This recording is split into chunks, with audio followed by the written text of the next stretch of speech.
I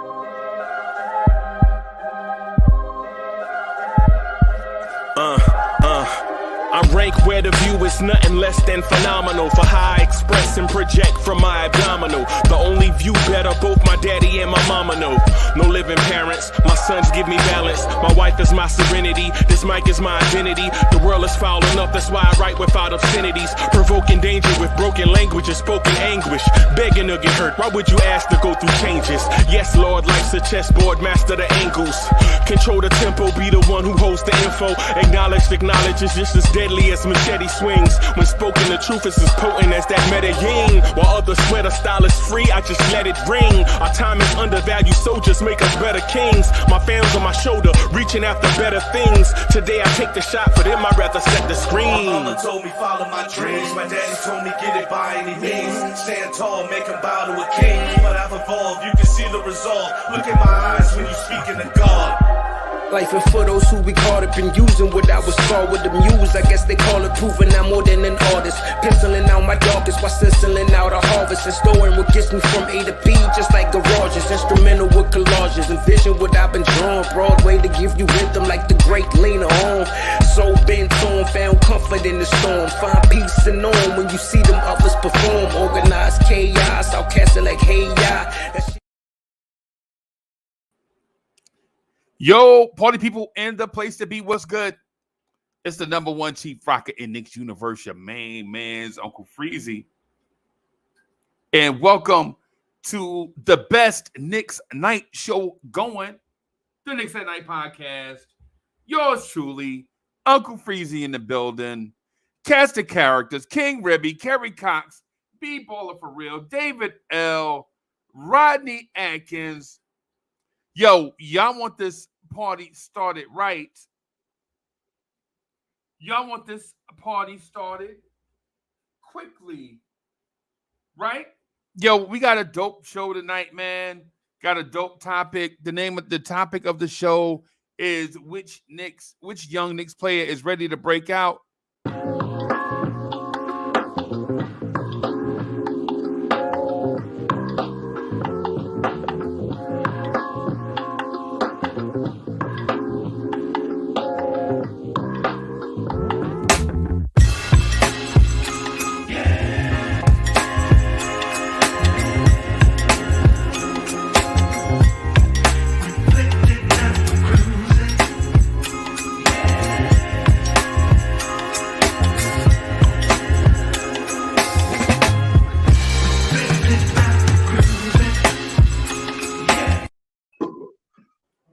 Lee is in the building. What's good, boss? Man, I'm happy to be here. What's good with you, fam?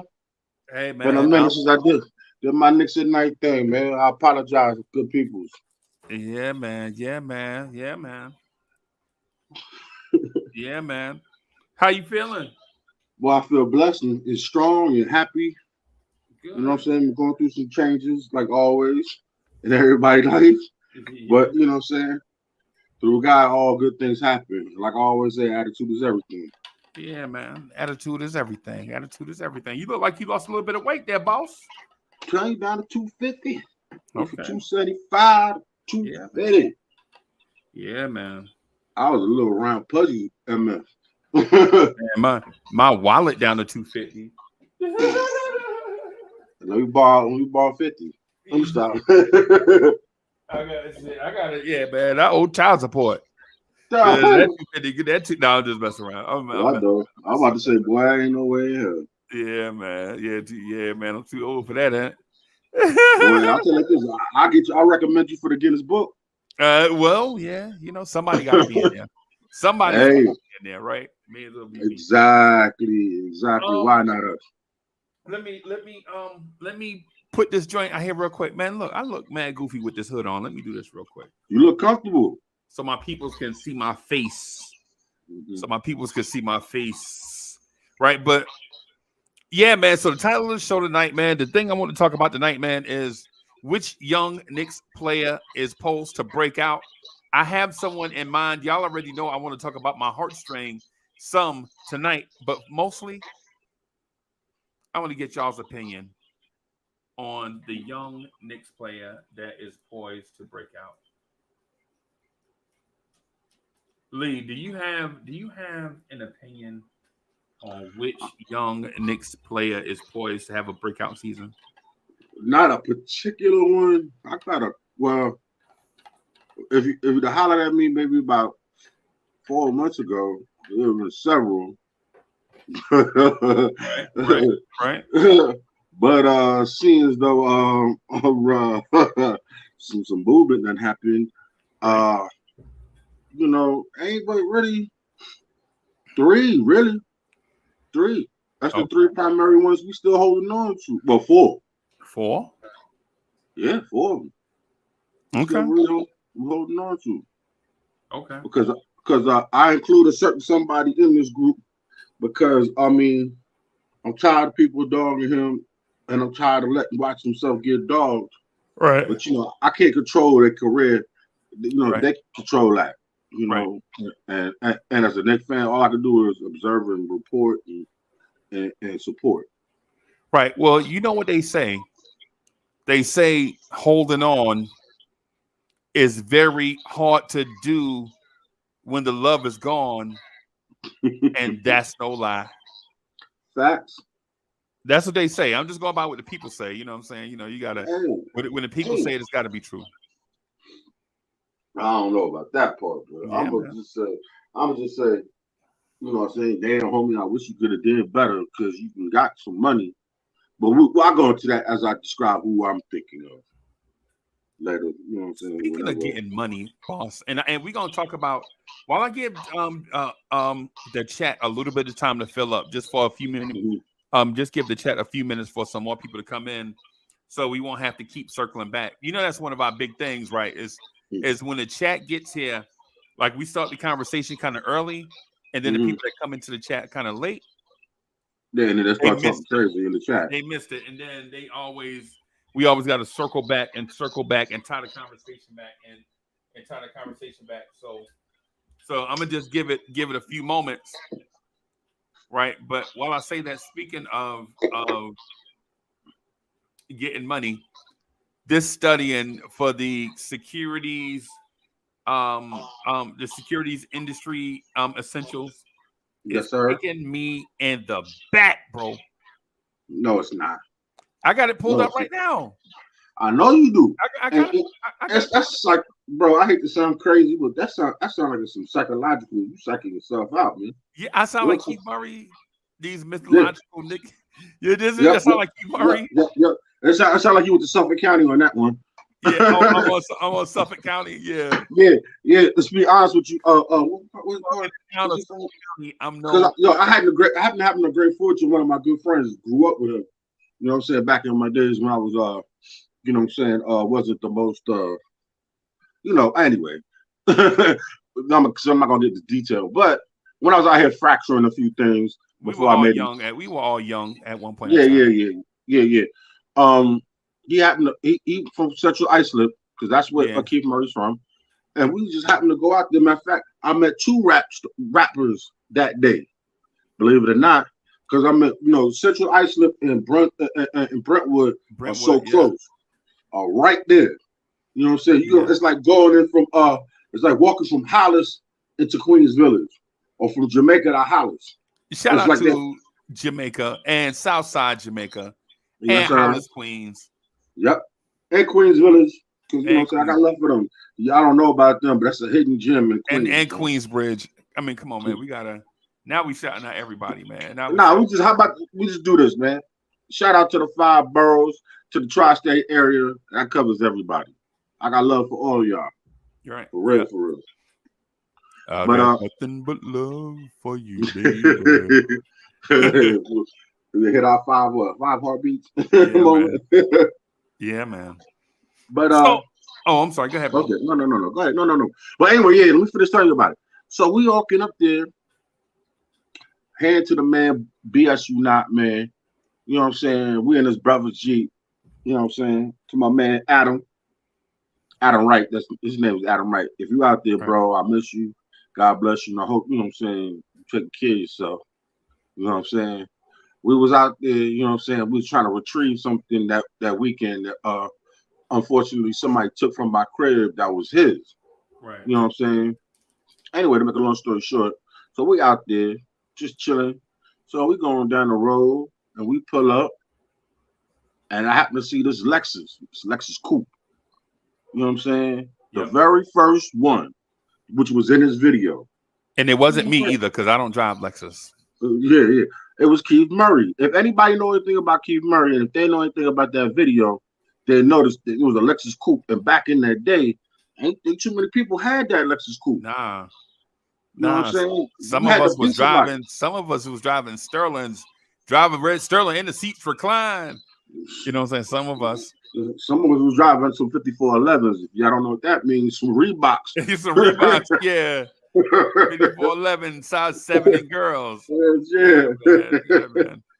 I happened to meet him. But before that project, about 2-3 hours, we riding through Brentwood, and I'm looking at this dude walking around with an afro, and then I look up on him, and then my man pulled up on him. He's like, "Yo, this is my man Keith Murray." This is just before Juicy dropped. Okay. Before Juicy, what dropped first? I forgot. I think it was Keith Murray dropped first, then Juicy dropped. No. Was it? Yeah, it was. Might have been. Yeah, you're right. Yeah, you're right. It was Keith Murray dropped, right? Yo, I did not understand. I'm so ignorant at the time that I didn't even know who Puff Daddy was. He was like, "Yeah, my man Puff put me out and all that stuff like that." And I'm like, who the F is Puff Daddy? What's a Puff Daddy? I'm thinking Puff the Magic Dragon. Right. You know what I'm saying? Boom, boom, boom. Here we go. In the future, hindsight later. You know what I'm saying? Like old-ish. Right. Right. Yo, anybody from Queens Village, whoever knew, you know what I'm saying, whoever knew Adam Wright, or even because, you know what I'm saying, seeing as though my man, I went to school with my man, Bodega Wi-Fi. Shout out to my CLI alum. You know what I'm saying? Which blew my mind. Shout out to Bodega Wi-Fi. Shout out to my man. Because you know what? The world is a small place. It's a small place, bro. As big as it is, you know what I'm saying? You find out how small it is. And Queens is bigger than Boston, yo. Oh, well, Boston ain't a big city. Everything outside of Boston is big. Yeah. You know what I'm saying? Boston's sort of like how Atlanta is. Like, Boston is like the city and everything else surrounds it. Yep. Kind of like, in a sense, but not the same, but to a bigger scale, this place that we call Manhattan. Exactly. Manhattan is surrounded on all sides, right, by other big areas. You know what I'm saying? But when you talk about New York City, people from on the outside looking in, when they think New York City, they don't necessarily think Brooklyn first or Queens first or Staten Island first or Jersey City or Newark first. They think Midtown, right? Midtown Manhattan. It is what it is. It is what it is. The home of the 212. Yeah. So let me ask you this, right? I'm gonna jump on the topic real quick, and so I'm gonna stir the hornet's nest a little bit. Right? And then I want to get everybody's opinion. First of all, shout out to Bully, whose Giants suck. His Yankees lost to the Braves tonight. So shout out to Bully, wherever you at. Bully, that's our dog right there. You know what I'm saying? Shout out to Bully. But and shout out to IKBM Dre, the knowledge base. He is somewhere out here.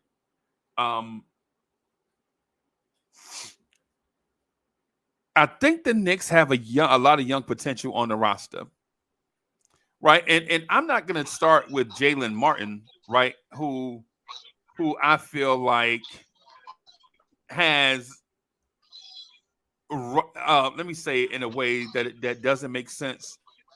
I'm going to say it in a way that doesn't make sense, but it's logical. Jalen Martin is a rosterable asset. And I know that's probably not a word, right?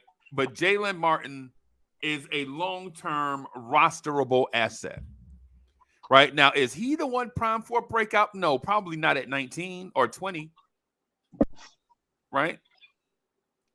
But there are other assets on the roster. Deuce McBride, Jericho Sims, Emmanuel Quickly, and then there are Quentin Grimes and RJ Barrett. Hold up, you forgetting one more, bro. Who? You get one more. Who? Mitchell Robinson. Oh, Mitch. Him and Brunson around the same. No, they're not. No, they're not. But there were other young players too, right? Let's not forget Isaiah Roby. He's 25, but he's got some potential. Jalen Brunson will be 27 August 31st, I think. Right? Here's my thing. I think some Knicks fans are already engraving RJ Barrett's tombstone, right? In terms of his Knicks career. I think some Knicks fans are already writing RJ Barrett's eulogy for his Knicks career. Is it fair? Eulogy, yep. Eulogy. Yep. Is it fair? Probably not. Are they right to do so? Do they have the right to do so as a Knicks fan? Yes, they do. Because as content creators, you can't tell people how to be Knicks fans, bro. You can't tell people how to. For sure. You can't control people, man. You know what I'm saying? So here's my thing. When I talk to another positive Knicks fan like myself, at what point do you start to believe that where there's smoke, there's fire on RJ Barrett? In either direction. Either he sucks or he's the GOAT. In either direction. I'm not saying he was a GOAT, but he showed me some sparks last year. I mean, with this past season in the playoffs. Okay. You know, showed me that he knows what to do. You know what I'm saying? Now, as far as him being, I can't say a GOATish, and I can't say that it's a team savior, but he showed me that he can contribute at a level. You know what I'm saying? Especially when it mattered the most, he showed up. So I'm not gonna knock him for that, and I'm not gonna say that he did his thing, but also too, it just lets me know that he's still growing. He's still growing now, and he has the potential to get better, like any player. You know what I'm saying? Who's in his position. Okay. At what? As being, I guess, the third option. But what would he get better at as that third option? Being more efficient. You know what I'm saying? You know, knocking down big shots, helping to keep the team out in key moments, making plays. Okay. You know, not being about himself, but being about the team. The same stuff we cry about Randall. You know what I'm saying? The same stuff we cry about Randall too. About. Okay. You know. Real talk. Okay. So what I'm gonna say to that man is this. RJ can get a lot better in a lot of areas. I think RJ Barrett is severely miscast. Severely. Chat, do y'all believe RJ Barrett is severely miscast like I do? Or do you feel like he just don't fit? If he don't fit, you must do something with him, right? In other words, but I got a thought. And after I got off my my show, of course I gotta do the honey-do list. When tonight? So no. It was a Sunday morning. That's why I was so. When I got off the show, I couldn't even sit down for an hour to watch old school Knicks. I had to take y'all off into the car with me Well, I ran and did some grocery shopping so I could make dinner. You know what I'm Man, saying? I was tired. I think I had an allergy. I had allergies going on. I think I still got it because I got kind of like not fuzzy vision, but kind of not the best vision at the moment. Like my eyes feel like puffy or whatever. You know what I'm saying? You know what it is? Because you're staring at a screen 99% of your day. Yeah. And even though you wear glasses, your eyes are tired. Eyes probably tired. That's probably Your eyes are tired. You know what I'm saying? And then you can't really get a regular sleep because you got so much stuff you're trying to do and you can't relax your body and your mind. See, my wife was going through that insomniac type of thing because it's school and you know what I'm saying, she got some other issues, but nothing crazy. And like plus that. I'm drinking coffee too. Out of one of my favorite cups. This was a gift to me from one of my homeboys I used to work with. You know what I'm saying? For those that live in Georgia, they love cups like this. Oh, what? Yeah, they love cups like that. They just love it. They love the logo on that. God bless them. Don't ever talk about my Giants again. I live in a land of fantasy Falcon fans.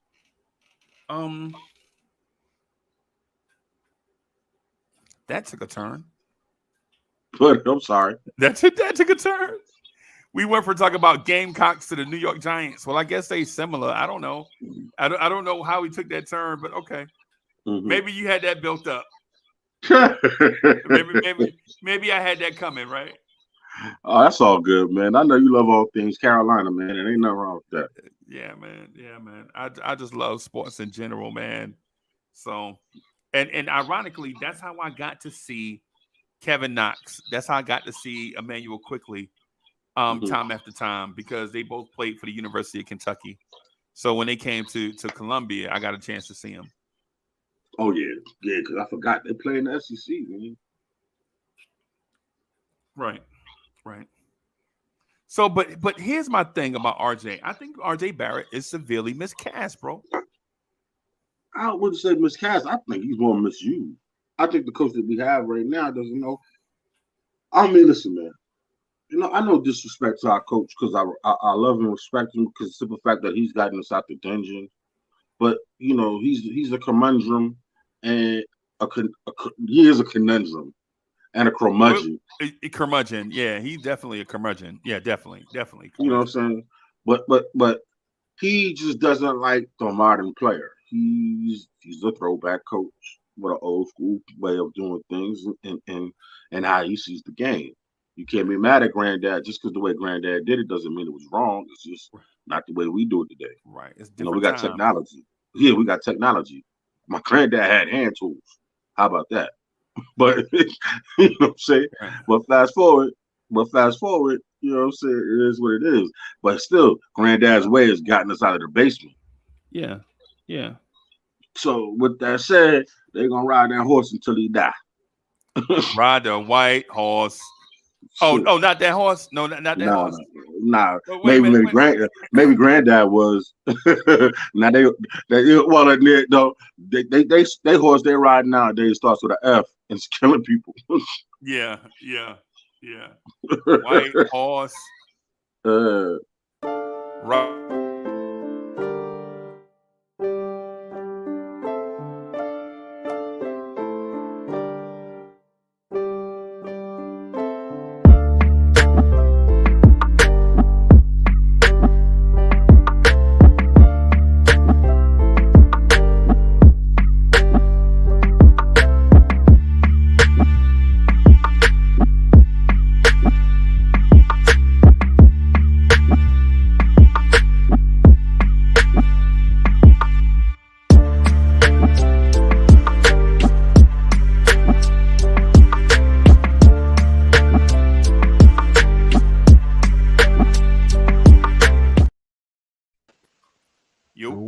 Salute. What's up?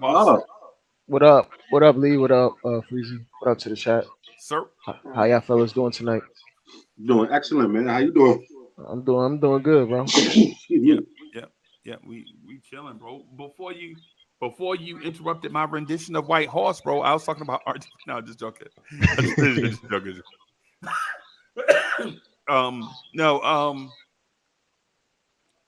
I think RJ Barrett is severely miscast And y'all pardon me for the next few weeks with this, right? Because I'm going to speak about it, but I'm going to put pieces in the air to see if I can do a connection, kind of like a Rain Man or a what's my man name from The Hangover? Stu, is that his name? I think it's Stu. When Stu was in the casino. Oh, Yeah. you talking about the short fat one? Yeah, I yo Stu, right? I know his real life name, Zach Zach. Galifianakis, Yeah, him. Zach. but I Him. don't So remember I'm gonna try to put name of the movie. the miscast RJ Barrett thing in the air and try to figure out the pieces to it. And y'all bear with me. I'm not going back and forth on it. I'm merely trying Oh, to hold figure out. on. My fault, Freezy. Lee, you might want to put some headphones in Okay. because somebody's in the chat. I can hear a little bit of an echo. I can hear it as well. Okay. Give me a second. No problem. Give me a second. I gotta run through something anyway, real quick. Bet. Okay.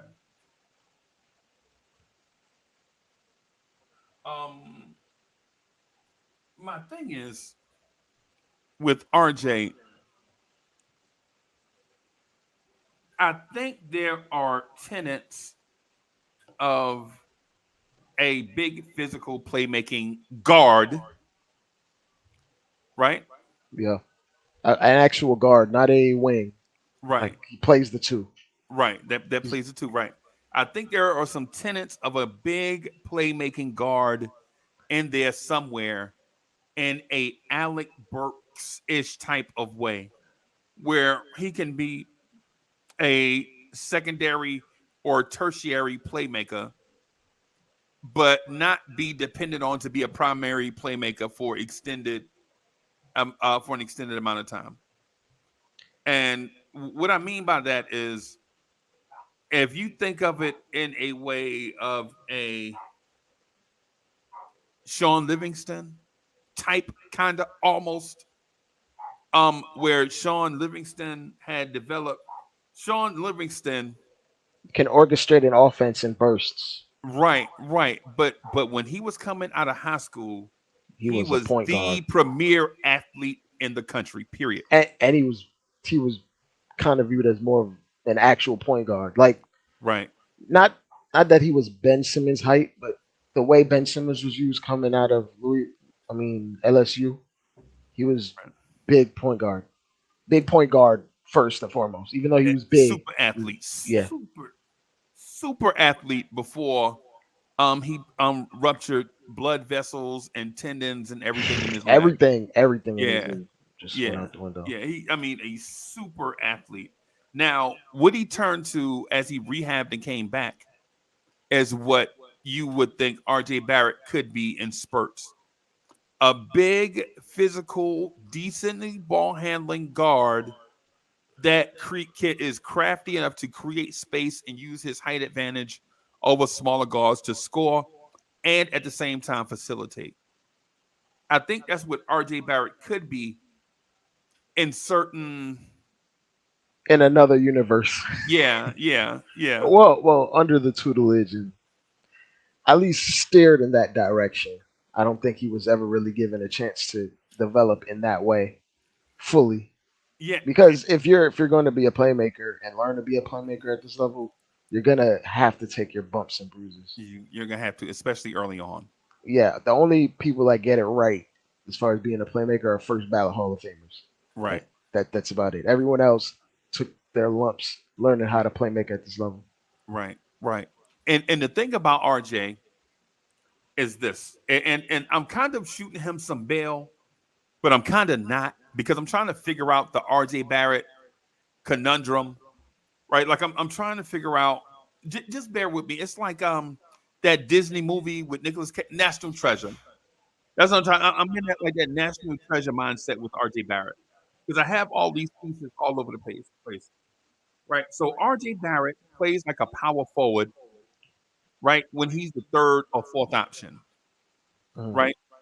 When he's the primary option, he plays like a SGA type of guard. Now, he's not SGA. No. Right. Now, he's not SGA. He's not Mitch Richmond. He's not Anthony Edwards. But what I'm talking about is think of similar build guys that use skill to score, right? So RJ Barrett can do those type of things when Brunson is on the bench and Randall is on the bench, and you see RJ Barrett use certain guard skills. Even and I, when somebody asks me what RJ Barrett's best skill is on a basketball court, by far, easily, to me, it is RJ Barrett's relocation off the ball. If you notice, RJ Barrett, his basketball IQ is so high off the ball that when guys are driving one way to the basket, or a slasher takes the drive away, RJ Barrett slides in behind the slasher, right? And it seems that he's always wide open for three. Now, part of that has to do with teams giving him that open shot. But another part of that too is him having the ability to find the holes in the defense where that is even possible, right? Because nobody's just going to leave RJ Barrett just to double somebody. NBA And I think part of that, like him relocating, part of that has to do with when he was coming up in his development, he was always focused in on as the guy that you can't leave alone. You got to make sure you keep eyes on him. And the easiest way to get open is when off ball actions are happening and you relocate. Guys fall asleep. It's almost impossible with this much spacing to watch the ball and your man. Right. And if you know how to get behind, like certain players, I was watching Paul George podcast, and he was like, some players just know how to cut. And Paul George said, I don't know how to cut. No matter what, even if I tippy toe, I don't know how to cut. And then certain other players just are so adept at it. Superstars and all are just way more adept at it. That's because Paul George is a guard, bro. Yeah. And people look at his size. They look at his size. That's why I'm saying you can't go by somebody's size and say they're going to play that position because that's who they are. Nah, because if you look at Montrezl Harrell, right? Montrezl Harrell is smaller than Julius Randle, right?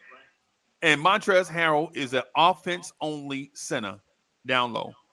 He don't give you defense. He barely give you rebounding. He gives you toughness. He'll give you 20 if you give him 30 minutes, but he'll give up that 20. Yeah, he giving up like 20. Yeah, Enes Kanter. That's who he is, right? It's without the rebounding, right? Yeah. But when you look at RJ at 6'6", or I'm just gonna say 6'6", 220. RJ at 6'6", 220 easily looks like a small ball four or a modern day wing, right? But I think in his mind, he's a guard. And for that reason alone, I think that's why he has trouble finishing at the rim, because he tries to finish as a backcourt player and not a monster front court player. And I know that seems like, hey, everybody's going to finish at the rim, but nah. No. He's used to going against guys his size and smaller, right? As opposed to guarding actual big wings checking him that are 6'8", 6'9". Right. Like for instance, RJ be getting guarded by Aaron Gordon at times. Yep. RJ be getting guarded by Tobias Harris. Yeah, both more athletic than RJ and bigger. Jeremy Grants. Yep. They be putting Tatum on RJ. Yep. Tatum on RJ. Right. We wonder why he's struggling, because he can't get through the guys that are bigger than him already, and he doesn't have the explosiveness to get over the top. And then you're talking about help defense coming over. That's a whole nother issue. He's operating from the space where at every level, internationally, high school, college, he was playmaking guard. That's what he was. And he was at the 1 or the 2. And usually the point guard next to him was spacer type. Spacer, yeah. And RJ had free reign. Yeah. Oh, one of the twins. Well, they're not twins, but the kid that was on the Spurs and the other one that was on the Grizzlies. I forgot their names. The point Jones. guards. The Jones, like he was the spacing point guard for him Yeah. at Duke. Yeah, you talking about Where Trey Jones. yeah, Trey Jones. Tyus Jones was was already in the Minnesota. league. Yeah, he was playing for But I was Minnesota. talking about Trey Jones. He was the spacing guard. Yeah. Like it's But he in couldn't his but he couldn't shoot though. yeah, in RJ's mind, he thinks he is Kobe and all the point guards that fit next to him are Derek Fisher. Yes. Yep. Yep. and then too, and this is funny, right? Trey Jones gets hurt at Duke. RJ Barrett is their point guard for what, 6 games?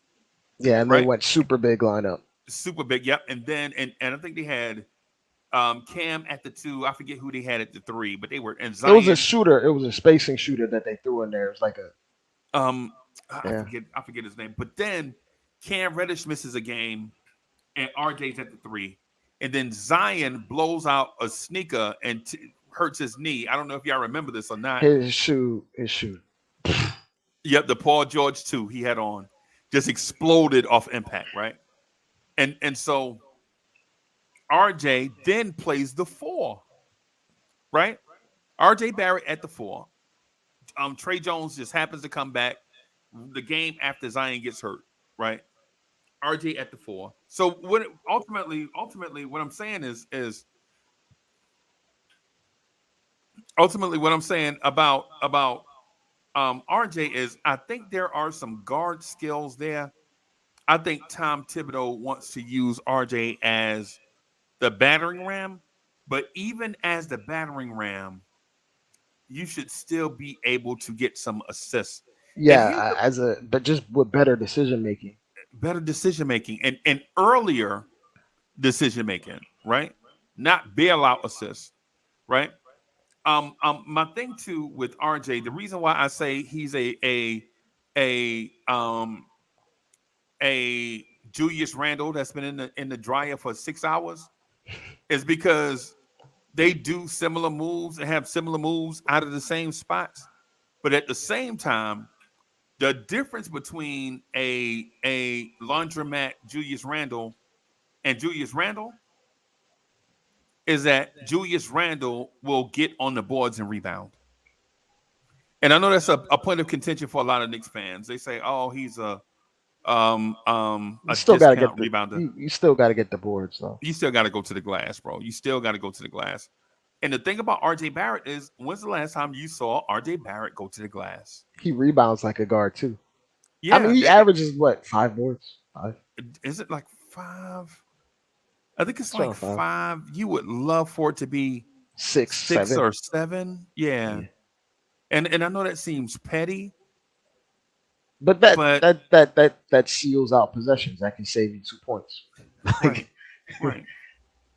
Right. He doesn't have to be Josh Hart, but he should be able to stack up extra boards more than what he does. And Josh Hart is a vulture rebounder. Josh Hart is not I'm going in here muscling people up to get rebounds. He's not that guy. He is a he's like a scavenger. Yeah, he comes he's like in, a crow. He probes, he sneaks in, finds a crack. He's slides a hyena in. rebounder. Yeah. Yeah. While Mitch is fighting for his life against 3 people, he comes through. Yeah, 3 people, they elbowing him all of his hip. Bro, when you just real quick, if you've never played basketball at a high level, bro, you have no idea. You have no idea. As a big that plays at a high level, you have no idea. All the chippies that they get away with. Little guards coming. If you watch, matter of fact, Kyle Lowry is he's what you would show your small guards what to do to get away with, like things to get away with against bigs. Because when you see him go into the paint, you know some BS is about to happen that the refs can't really see. Yeah, he's the Isaiah Thomas. Isaiah Thomas and John Stockton were the masters of. They disappear in the wash, and next thing you know, a center is laying on the ground holding his jewels, like, oh, and you like, what happened? What happened? And Isaiah Thomas, And then they play the innocent face. Yeah, I don't know. and I they don't know what smile happened. at, hey, what happened, right? What happened? You all right? Yeah, you know what I'm saying. So, but ultimately, what I'm putting in the air about RJ is this. My belief is if RJ Barrett could shoot, he'd be the starting shooting guard of the New York Knicks right now, this moment. If RJ Barrett shot up somewhere between 38 and 39%, there's no doubt in my mind the Knicks would be going Brunson and RJ, Josh Hart at the 3, with Quickly and Grimes coming off the bench. Yeah, I'm inclined to agree to some extent because all Brunson wants and all Randall need are two guys that can shoot 36, 37% in three. That's about it. We already know what Mitch is as far as being a black hole, but Yep. Randall and Brunson just need two respectable 3-point shooters. Now, I don't know too much about Hart. Maybe. We don't have no other option really at the 3. So, yeah, it would probably be Hart to start the Right. 3. Right. But I think if RJ shot at a higher percentage, he'd probably be much more of a high volume 3-point shooter. Right. If he shot 37%, they would just tell him to shoot 6, 7, 8 threes a night without blinking. And here's the thing. Here's the reason why RJ at the 2 and Hart at the 3 makes more sense. Because one player runs away from the basketball on offense, doesn't want to be a playmaker. You have to force him to be that, and he'll get in where he fits in. The other guy is ultra aggressive. His green light is so green that it's broken. In RJ Barrett. RJ Barrett does not. Have you ever seen RJ Barrett shy away from a shot? Ever? No, even when he was going through stretches missing from 3, he hasn't really shied, but there have been instances where he'd like not take the 3 and put the ball on the ground just to take another shot, but not the jumper, like to get into the paint. Right. That's the only. He that's the only trepidation he has. Yeah, but he wasn't turning down the shot though. Yeah, exactly. Yeah, so my thing is and I know this is not a perfect definition of why RJ should be the 2. It's more of a trying to figure out what's going on type scenario. And even though I like Quentin Grimes a lot, RJ Barrett offers you this thing of playmaking that a lot of our guards don't necessarily offer. Like you could see Quickly's confidence get shaken a little bit at times, and then you'll see him trying to figure it out in his head, and then you'll see Grimes disappear for long stretches. I think that's something that Tibbs appreciates in RJ, that he has the same mentality no matter what it is. Now that can be bad and good. You need to not be tone deaf, but in terms of being even keel, we've seen Tibbs praise RJ for being even keeled no matter what's going on, even if he's struggling or playing hot. He has the same expression on his face, the same mentality to attack. Right. Lee, you know what I noticed over the years in sports and in corporate America, in church functions and in family, even keel doesn't necessarily work. I think even keel is the excuse you use when things don't go right. Right? Like I think even keel is the term that you use when you want somebody not to be a Debbie Downer. You know what I'm saying? I honestly believe even keel is a nice way of saying mediocre. Okay. Just my opinion. But I feel like it's a mentality though. Like, because some people aren't, like Kawhi, for example. That might be the most hyperbolic example you could use, but he's never really up or down. He just blank. Right. But even with that said, you could go with Steph Curry, who's the complete opposite. Oh yeah, The joy of playing the game is on his face at all times. Like you don't even need to ask yourself how Steph Curry is feeling. Because if he comes down, if they have if Golden State was down 7 and he just hit that 3 to put them up by 4, he it's gonna be jumping up infectious. and down. Yeah. It's Infectious. like Magic Johnson. It's the same thing that IQ does, because I feel like to another extent, I don't know if you guys feel this or notice this, but when IQ hits a 3, it feels like 3.5 points. Yeah. Compared to everyone else on the team. Yeah.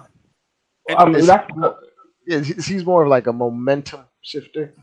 Exactly, because usually when he's hitting threes, he's usually hitting something extraordinary. That's 1, 2, or he's hitting you with a backbreaker. Yeah.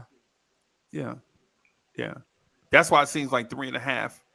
And when I see quickly hit threes, I don't see it as the 3.5 though.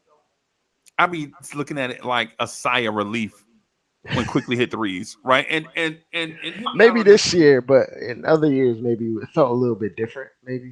Well, you know what it is? It's the John Starks factor. Oh, jeez. There he go throwing my man under the bus. That's my guy too, but it's like, you know how you see John Starks, he'll go through these long stretches of not hitting anything, and boy, he gets hot though. Back up off him, because he's gonna light you all the way up. He done did that to a lot of cats.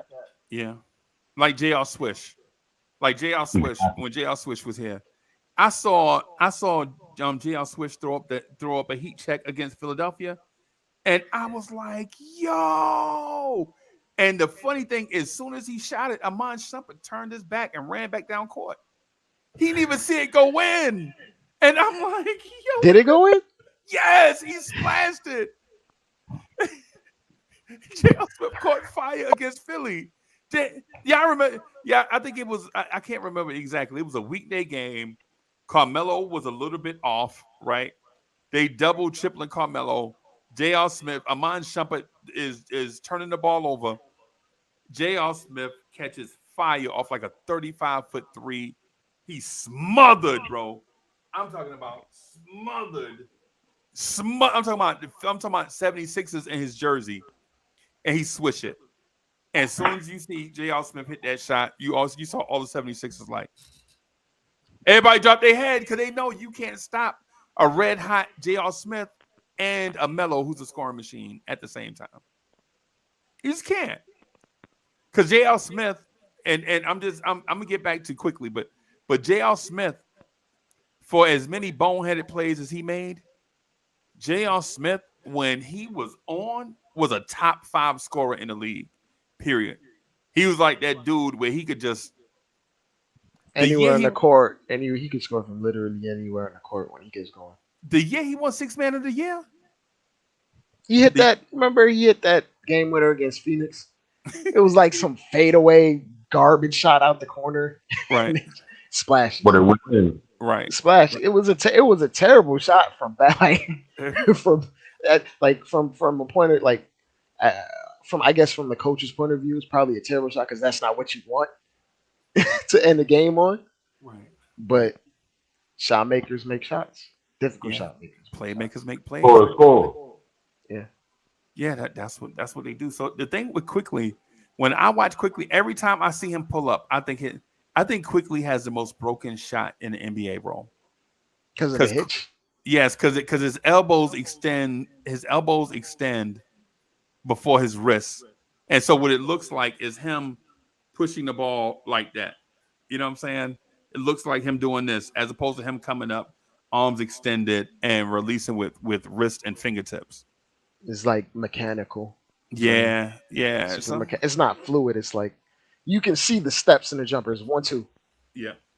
Whereas when you're watching like Paul George or something, it's one smooth stream out of the shot from all the way from knees, hip, waist, all the way elbows up, smooth. Right. Even man, when you watch some of the great shooters, like Klay Thompson. You know, Klay Thompson has the basic left, right, 1-2 that you teach your kids in the driveway, The right? Allen Houston. Yeah, left, right, 1-2. You already know what it is. Steph is absolutely no. All Steph does is square up. His feet may not be square, but as long as he get his shoulders square, it don't man. Steph Curry can shoot it from as long as Steph get his shoulders square, bro. He gonna hit that anywhere from 40 feet is optional for him. You know what I'm saying? It's not like a Dame where if Dame gets his bait, like if Dame ever gets to his shot base, you in trouble. But Steph is like, and so the It thing is, like his legs are not dependent on the top half of his jumper. right? Yeah, because sometimes you'll see Steph Curry. Sometimes you'll see Steph Curry, right? And Steph Curry, the elevation on his shot varies in game. Like sometimes it's like the nice fluid hop, and sometimes he just elevate over the top of a screen. And you're like, yo, how do you with the inconsistent? But it's not for Steph. It's not about the shot base. It's all about what's happening upstairs, right? Exactly. But then my thing with Quickly is Quickly is a scoot shooter, and so you're like, dang man, okay, so you're a scoot shooter. So if you don't get your scoot absolutely right, you're gonna brick, and you might brick for a long time until somebody pull you to the side and be like, yo, you missed 20 out of your last 27 threes. And they'll pull him to the side and he'll look. And then he's like, oh, okay. Yeah, and part of it, his whole shot form is why, like the first 2 years of his career, he didn't take any mid-range shots because they would just get blocked. Right. He had to be in optimal circumstances to get his jumper off. To get that shot off. Yep. He started to figure it out this season where he was shooting from different platforms where his feet weren't all the way squared up from the mid-range because he has to do that. With that particular jump shot form, he can't be squared all the way up to get it off. Otherwise, it's just going to get blocked. It just take too long. Yeah. It's the reason why cats like Doug McDermott and Buddy Hield are not elite scorers, but they can shoot. You know what I'm saying? Because they don't have that thing that gets them to the next level. But with quickly, well, let me say this. I'll say this. I think Grimes has a beautiful looking jump shot. Do y'all agree? Or am I wrong? Yeah. Oh no, I agree. His jump shot is pretty textbook. Chat, y'all agree? Y'all think Grimes has a pretty looking jump shot, or is it just a panel? I think it's a pretty good looking jump shot. The only thing that might be different from most of the elite shooters, he jumps really high on his jumper. Yeah. If you noticed, a lot of the elite shooters post 2005, because like Ray Allen doesn't count. Ray Allen, Reggie Miller, they taught shooting differently back then. Right. The elite shooters now, they have like a little hop. If you look at Buddy Hield, he doesn't really jump. He just gets to his spot and they have the quick release. Right. Grimes has a jumper where he jumps really high and he shoots really high, so he can get it off on contest, which is good. And but for like, but for like coming off the screen, he might not be the most in control because he jumps so high when he shoots. Right. Like the whole thing where he probably learned from JJ Redick over the summer.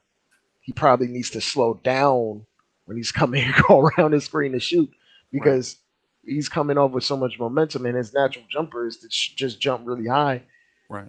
His timing might be completely off, which is why he doesn't really maybe come off pin downs as much or shoot off the move.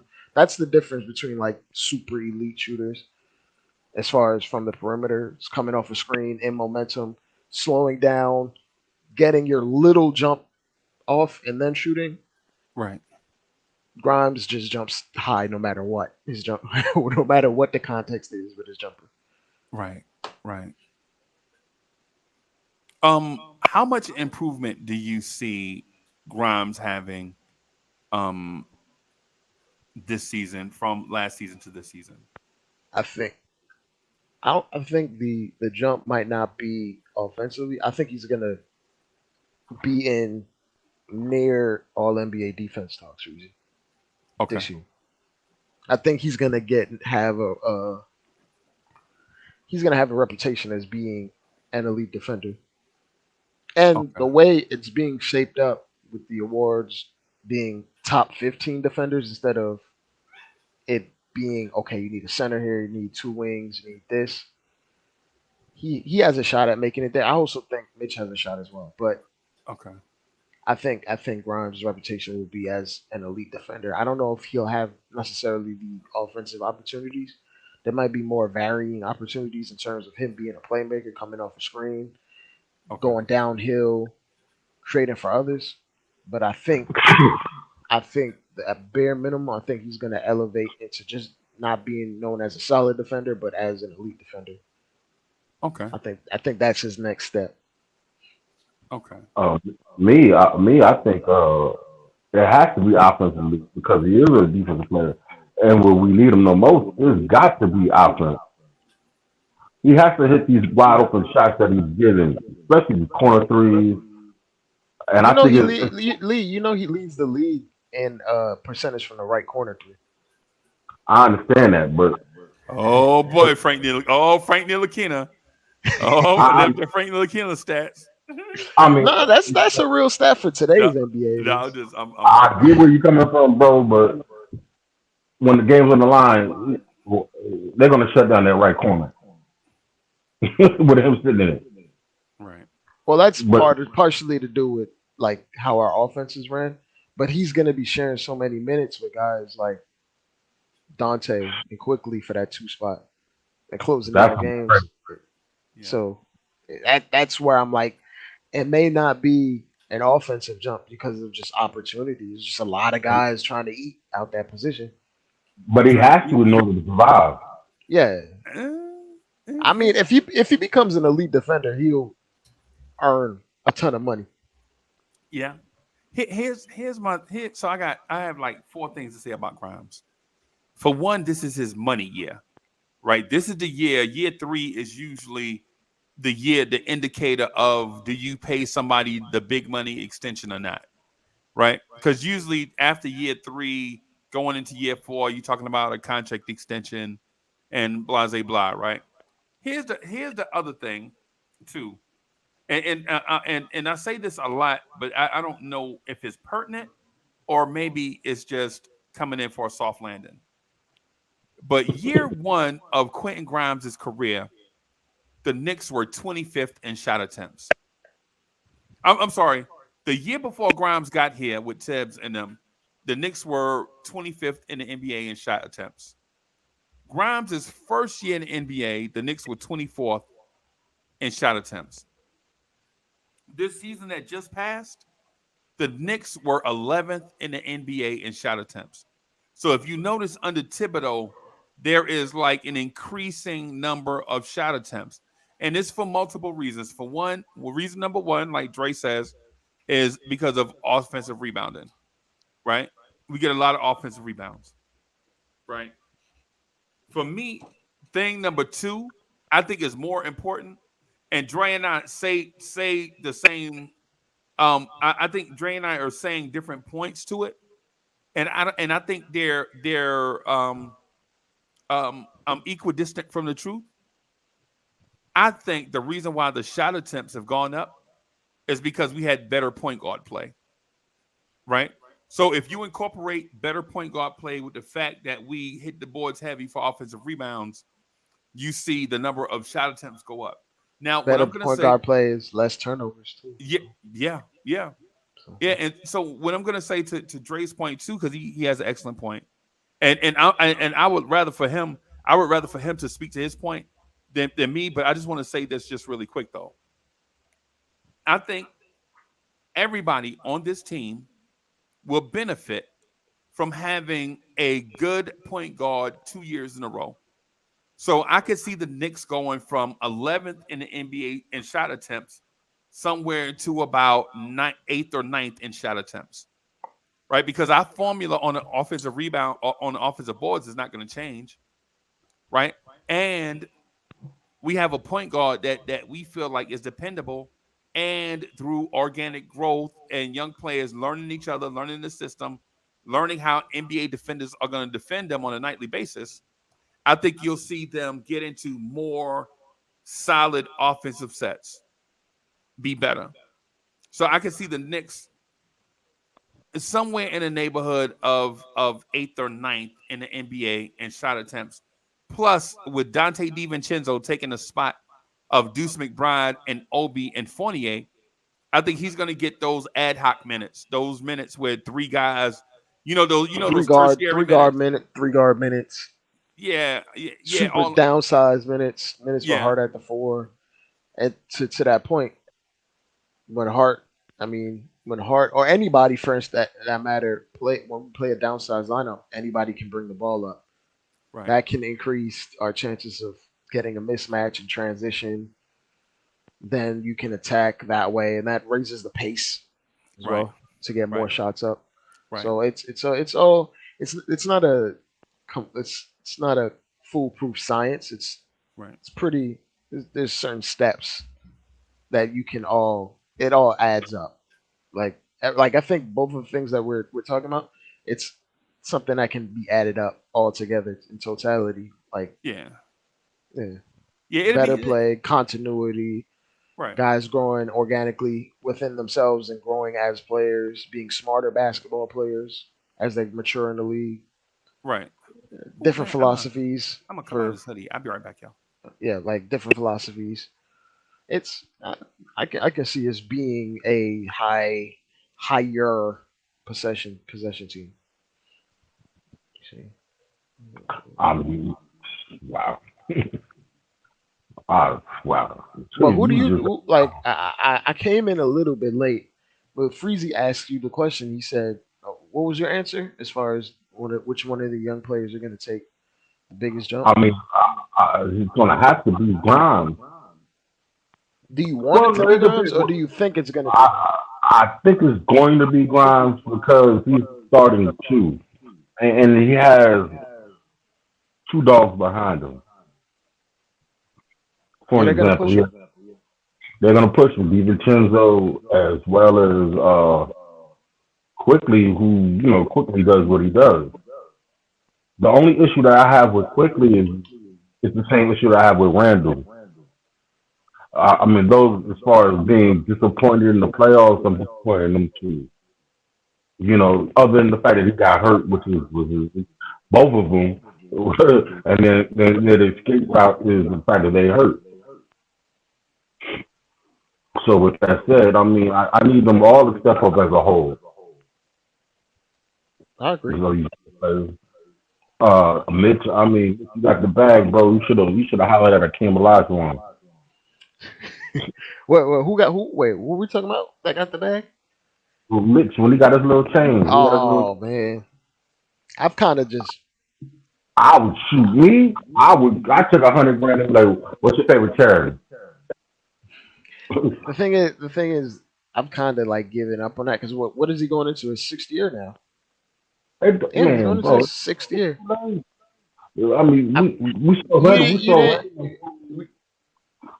you can never say never. I know I'm sounding like the craziest optimist, and everybody be like, "Yo, you capping."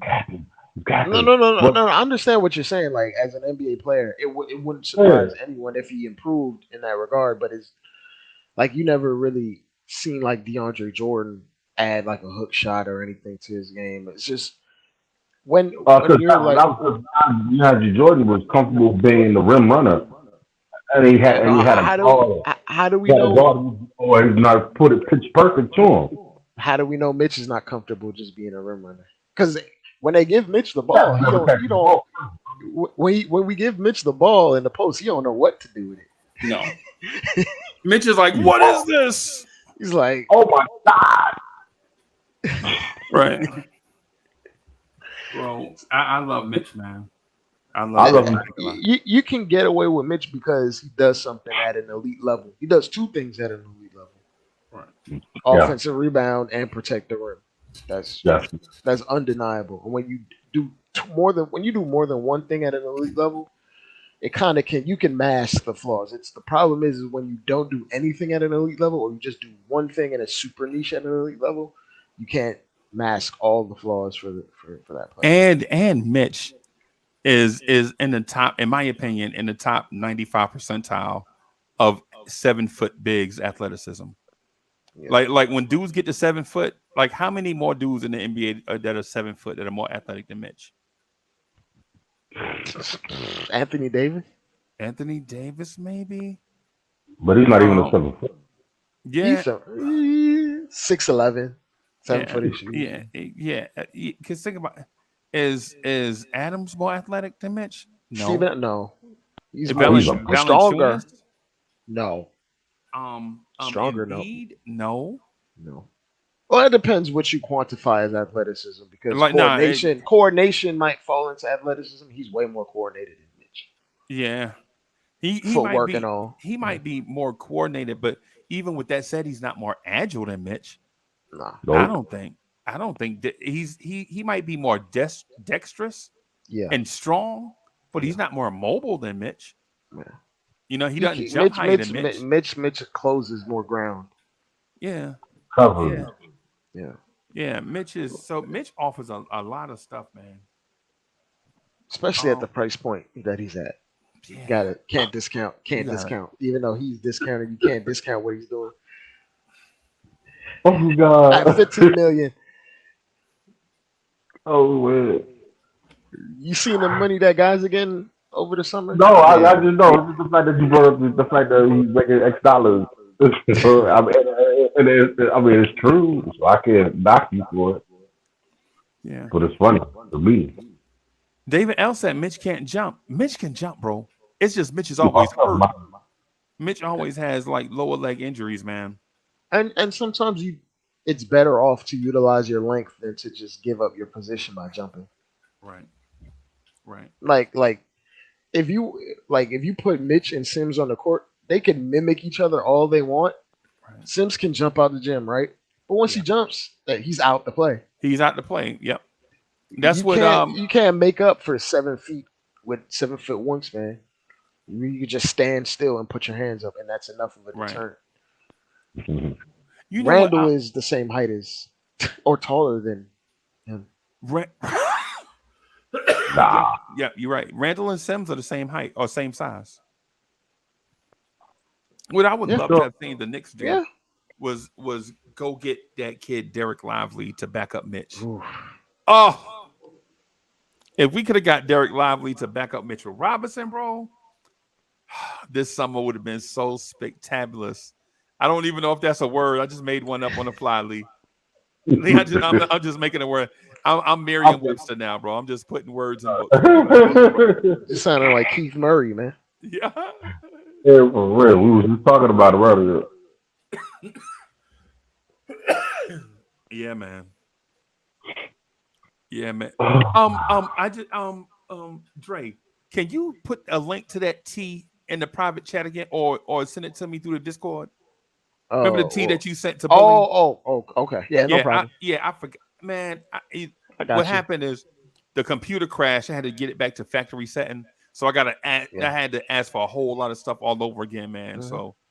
So you're good. I'll send it to you right now. The moral of the story is Mitch needs a 3-pointer. The reason why my computer broke down is because Mitch needs a 3. That's the moral of the story. And a crossover. Yeah. And a step back. Yes, he needs all of it. There you go. I sent it to you. Appreciate it. Lee, what do you think about RJ Barrett at shooting guard? I think he would dominate. Just bullying people around and going into his Michael Jordan-esque / Kobe, back you down, and if he could hit the turnaround jump shot like they did, I mean, I think he could dominate him, but obviously he doesn't quite have that kind of touch yet to do it. And then, of course, we'll probably one second, Dre. Yeah, you got you. I got you. My fault. He would probably lose a lot on defense. We would? Because he's not that lateral. Because he's not that lateral in quick. Okay. All these cats out here, I can see him getting shook up quick. Yeah, but my thing is though with defense, I think the biggest fable about NBA defense is that 5 dudes play one-on-one defense, and they don't. Right? I think that the biggest myth about NBA defense is like it's 5 dudes playing one-on-one on defense, and it's nah. These dudes are shading and sliding and redirecting and bumping and switching and doing all types of things on defense. Now, in the ISO situation, like you mentioned, I think RJ Barrett is French toast, right? But here's the thing. What NBA player can guard Damian Lillard one-on-one? Yeah. Yeah. But like you like when you talk about the top 100 scorers in the NBA, bro, nobody guard the top 100 players. And I'm talking about the top 100. I'm talking about all the way from from Joel Embiid all the way through Tyrese Maxey, through SGA, Anthony Davis, LaMelo Ball. You can't guard these dudes one-on-one, bro. You can't. I mean, we got 2 of them on our team. If there's no help coming, Randall is roasting whoever's coming, whoever it is. There's no help. Yeah. That's a fact. Yeah. Nobody's really. DSJ said True Holiday. I mean, that did happen, but like 5-6 years ago. But this dude didn't add about 5 feet of range on his 3-pointer since then. So, he went from 27 feet to 32 feet on his 3-ball. Yeah, and also too, once you get in certain spaces, bro, you out there on the island, you have too much court. Yeah. Right? Once you get to like 26, 27 feet, and a defender is on the island 27 feet away from the rim, you can't guard nobody out there, bro. I was gonna say, do we like Jimmy Butler is a hell of a player? Right. Do we consider Jimmy Butler a top 20 scorer in the league? Top 15? I wouldn't say that. When in the playoffs? Right in general, I mean, tally it up however you want. No, I was gonna say, but every time if you watch the Heat Bucks series, they put Drew Holiday on the island with him. What happened? Jimmy Butler too strong, bro. Yeah, come He's too on, strong. Man. Soon as he get Drew on one, soon as he get the angle, Drew Holiday is out to play. That's the same thing. And we consider Drew one of the best. NBA players consider him one of the best top 3 like on ball defenders in the league, and he can't check certain guys on ball on an island. My Foley. No, I said the same thing happened to Josh Hart. You know what I'm saying? He bodied him, big him, got around him. You know, so I think Jimmy Butler has a great first step, man. Yeah, he knows how to master the angle. Yeah, like Freezie said, but I mean, as far as top 20 scorers, nah. Because it doesn't make it look effortless. He's always constantly working. Okay.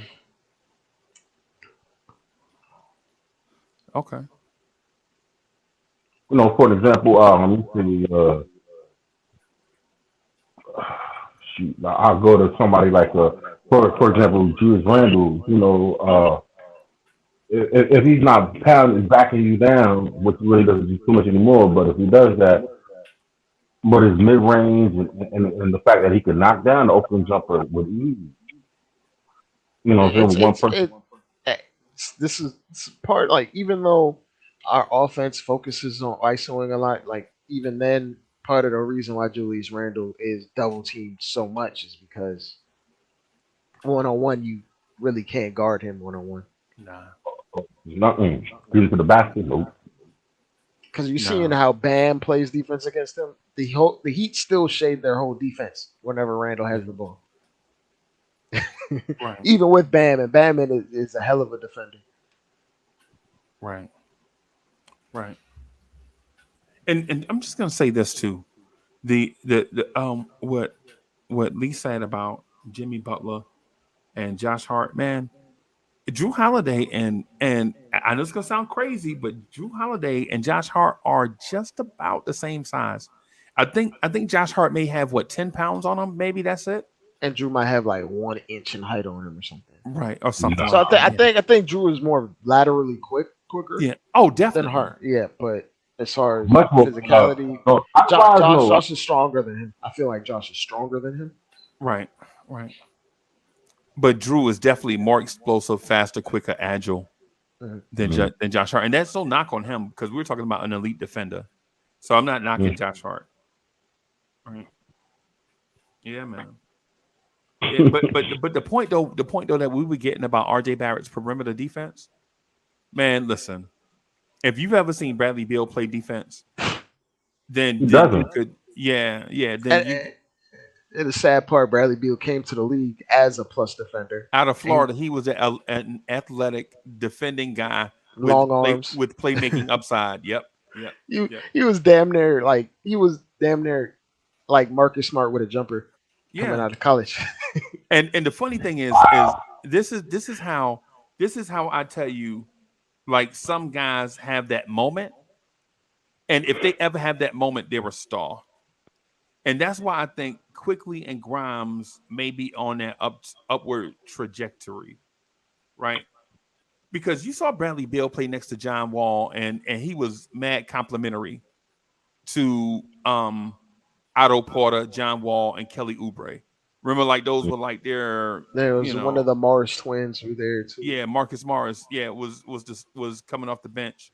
Was there? I'm sorry, it was the starter at the power forward, and you saw like Bradley Beal be mad complimentary to them, defending all of that. And in that Boston series, John Wall hit the floor. I never forget. I was driving home from work. John Wall hits the floor. Isaiah Thomas going. Yeah, remember Isaiah Thomas from the Celtics? That's right. It's like almost 30 points per game. Yeah, Isaiah Thomas. I mean, John Wall hit the floor. Isaiah Thomas was going crazy. John Wall leaves the game for like 10 real-time minutes or something. And Bradley Beal sees 3 shots go in a row. And fast forward, he the starting point guard for the Phoenix Suns. Yeah, it's crazy how certain things like. He's like, I like this scoring thing. I don't gotta play this defense crap, and I can get these 30 points per game. And you know, everybody else who was in his way was out of there, bro. Everybody that was in Bradley Beal way from scoring was out of there quickly too. One at a time, like Oubre, Morris, Otto Porter. Yeah. Eventually, John Wall. Yep. So, yeah, man. So the thing is I think this year, if Grimes has that moment, bro, and I think he did in a way. Yeah, anybody remember the Indiana game? Grimes had like 40. Yeah, remember that at the end of the season? Grimes, IQ, and Obi had 30. That was crazy, bro. That was crazy, right? That was crazy. Yeah. So I have no doubt that Grimes can be that guy. My doubt comes in where it's like, I know that the shot attempts will be there. I know that the shot attempts. Well, how many attempts do you think? Like 12 shots? 13? For Grimes? Yeah, because he just came off of like 10, I believe. Right. Well, what I'm gonna say is let me do a little bit of math first before I do that. Let me see. Let me just do. Just a little bit of math, y'all. I just want to let's see. 2023 regular season. The Knicks were 11th. The Knicks shot 89.4 shots a game. I could see the Knicks easily leading the NBA in shot attempts this year. And I know that's gonna sound crazy. Before y'all jump out the window, slow down. Get away from the window. Get away from the window, everybody. The difference between the Knicks at 11 at 89.4 and the San Antonio Spurs in the number 1 spot, relax, is 3 shots a game. So the number 1 team was 92. The number 11 team was 89. And so what I'm saying is, with a better point guard and more opportunity, I think the Knicks could be in that area of leading the NBA in shot attempts at 92. We're talking about 3 more shots a game. And I think if you were to look up our shot attempts when Josh Hart got here compared to before, I think him alone gave us more of a impromptu transition basketball Yeah. type of feel, and it's something that he adds to the organization or to the team. It's something that shouldn't be overlooked. And I think the continuity that'll add to it over because in the regular season, teams are not trying to run as much, or teams are not trying to shut down transition points. It's not a focus point as it is in the playoffs. Right. And the other thing about it too is just something to consider. Teams that are more efficient generally don't take a lot of shots. Right? The more efficient you are, and I'll give you an example of the teams that led the NBA in shots per game and their field goal percentages, right? So you're talking San Antonio, Oklahoma City, Atlanta, Memphis, Toronto, Charlotte. Milwaukee is 8th, 7th or 8th. Then Golden State, who's is 8th or 9th, and then Phoenix. So there's a sweet spot, right? There's balance. Being around the 8, 9, 10 mark is pretty good. And those teams that I mentioned, Milwaukee, Golden State, Phoenix, they average about 90 shots per game, but they also shoot from the they also make about 42, 43 shots a game. Most of the teams that I mentioned, San Antonio was up there, but they just I don't know. I don't know. The percent you got to look up percentages like overall team shooting. Because that's not counting into the fact some teams are just great at getting to the free throw line as well. Like the Bucks the Bucks will start a game with 10 free throws from Giannis. Book it. 10. Yep. The Lakers. You did you know that your New York Knicks were 3rd in the NBA in free throw attempts? I knew we were up there, but I didn't know. 3rd. We were 3rd. And Lee, guess what our free throw percentage is?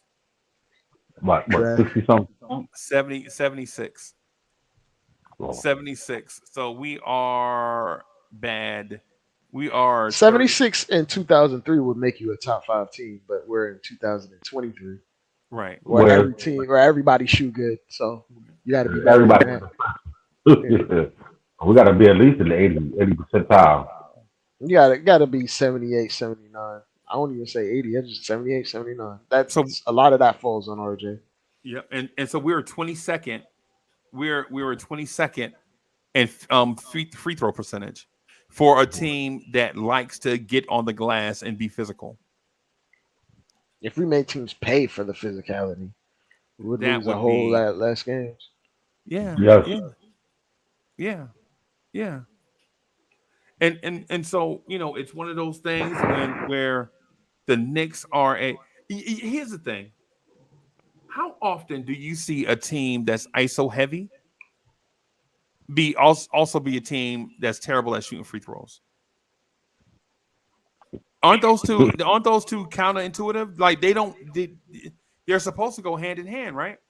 Well, it depends on who's your ISO heavy player. Because if it's like if you're the 2001 Lakers, it's Shaq taking all your free throws.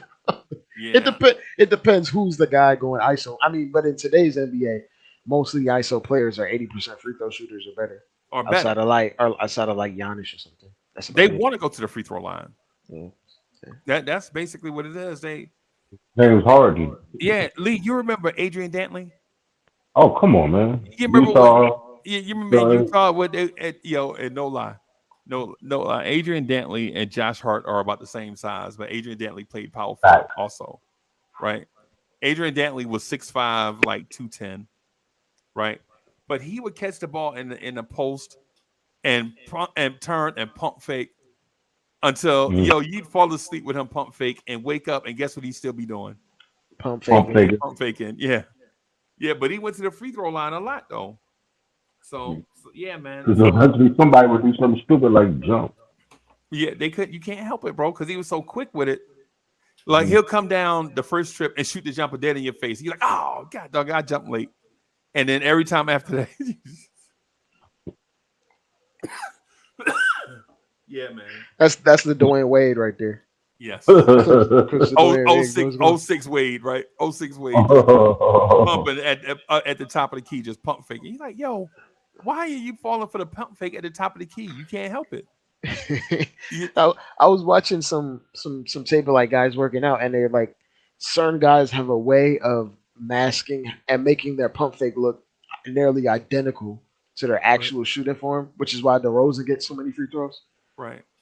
On top of the flailing and stuff like that, but DeRozan's pump fake looks exactly like him taking the actual jumper. Right. Like he brings it all the way low to sell it, brings it all the way up. Right. And because he's actually good at shooting it, that gives you more incentive to just go all out, and then you'll just get the foul call. Yep. And two, the rule to pump fakes is like, and listen, and Lee will can attest to this. Like when you play defensive end, weak side linebacker, something like that, right? How you can tell if it's a play action or a handoff is the running back generally, when a running back knows he's getting the ball, he will drop his butt down to drive through the ball, right? So as soon as you see the running back drop his butt all the way down and run through the handoff, you know he getting it. But if he kind of just coming to the ball, his butt lollygagging. Yeah, when his butt up high, yeah, you know, it's the same thing with the pump fake. Like if a dude has his feet side by side, he's either gonna pump fake or shoot the jumper, right? But if you ever see him drop that back foot back when he pump faking, he could go in either direction, right? So even if his feet are side by side, all you gotta do is just stand there, put your hand up, right? Yeah. But if you drop that back foot and then head or acting like he went about to win an Oscar like DeMar DeRozan, you know what I'm saying? I was gonna say DeRozan and a lot of other guys, when you say drop the back foot, a lot of their natural jump shooting form is with a staggered foot. Right. So that sells it even more because DeRozan doesn't have both his feet squared half the time. He has one foot, and then he'll go up and square while he's up in the air. Right. The elite athletes can get away with that, like Michael Jordan would square up mid jump shot. Right. Yeah. So but you weren't gonna stop Michael Jordan anyway. Oh yeah. You know what I'm saying? But he still had the tools in his bag just to have them at that point. Right. That's one of the things that I was mentioning. Like, you know, if you're a Grimes or some, and listen, NBA defenders know all this stuff, right? NBA defenders know all this stuff. It's like, Lee, you ever notice like when receivers come in motion, like you know if they getting the ball or not, because for one, they sprinting and they already moving their hands to take the handoff. But when you see them come across the formation and they're not spreading their hands, if he coming towards you, you got to be prepared for the chip block, right? You got to be prepared. Yeah, because they bringing him in motion to chip block you to run the ball through your gap, right? But what I'm saying is like these guys now, with and especially Mitchell Robinson, Jericho Sims. If you watching this, bro, Jericho Sims, if you watching this, a big man is never gonna hold the ball here and jump straight up and dunk. You have to drive through a dunk down there, right? You know what I'm saying, build up some and just momentum. Yeah. There was only one Dwight Howard, bro.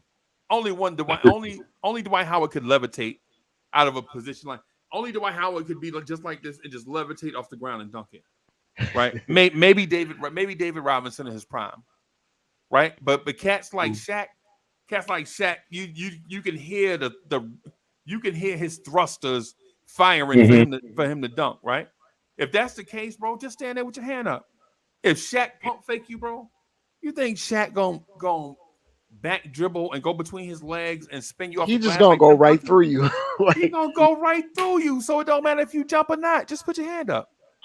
That's Jericho. That's Jericho Sims' problem, bro. The slightest. But the thing about him is when you are a quick leaper like a Rasheed Wallace in his prime, If anybody can remember Rasheed Wallace at North Carolina or his early days in the NBA, Rasheed Wallace can jump 3 times before your big man jump once. Right? He just like quick with it. He got bunnies. Down here. And so Dre, down here, we call those bunnies, bro. When a cat can just take off the floor, no effort. We call them bunnies down here, bro. And then like the dudes that have like the insane run start jumping ability, we call that out of here. They like my homeboy was like, yo, he threw the lob on the break and he was just out of here, bro.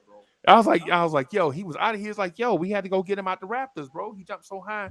We legit had to put a ladder up there and we had to go get maintenance, the janitor to come and get him out because they be like, yo, these kids can jump. But anyway, the thing I'm saying about Sims and about others is that, and with RJ on his defense, I think if RJ just learned basic fundamental stuff, angles, right, defensively, just basic fundamental stuff like RJ, they feel like they have the advantage, right? So instead of trying to keep pace with them foot for foot, right? Just take the Bruce Bowen approach, right? Let them have the shots that they uncomfortable with and smother them in the shots that they like taking, right? It like Bruce Bowen knew that Kobe liked to take certain shots, fadeaways, 12 feet away from the basket. So he'll smother them on those. But going left, Kobe couldn't make it all the way to the rim when he was dribbling left. So he'll force Kobe to go left, and then Kobe will shoot a fadeaway from the left and miss. Yeah, you can't take away everything. Yeah, you can't. Yeah, you're not gonna be able to shut down everything. Just make them take low percentage shots.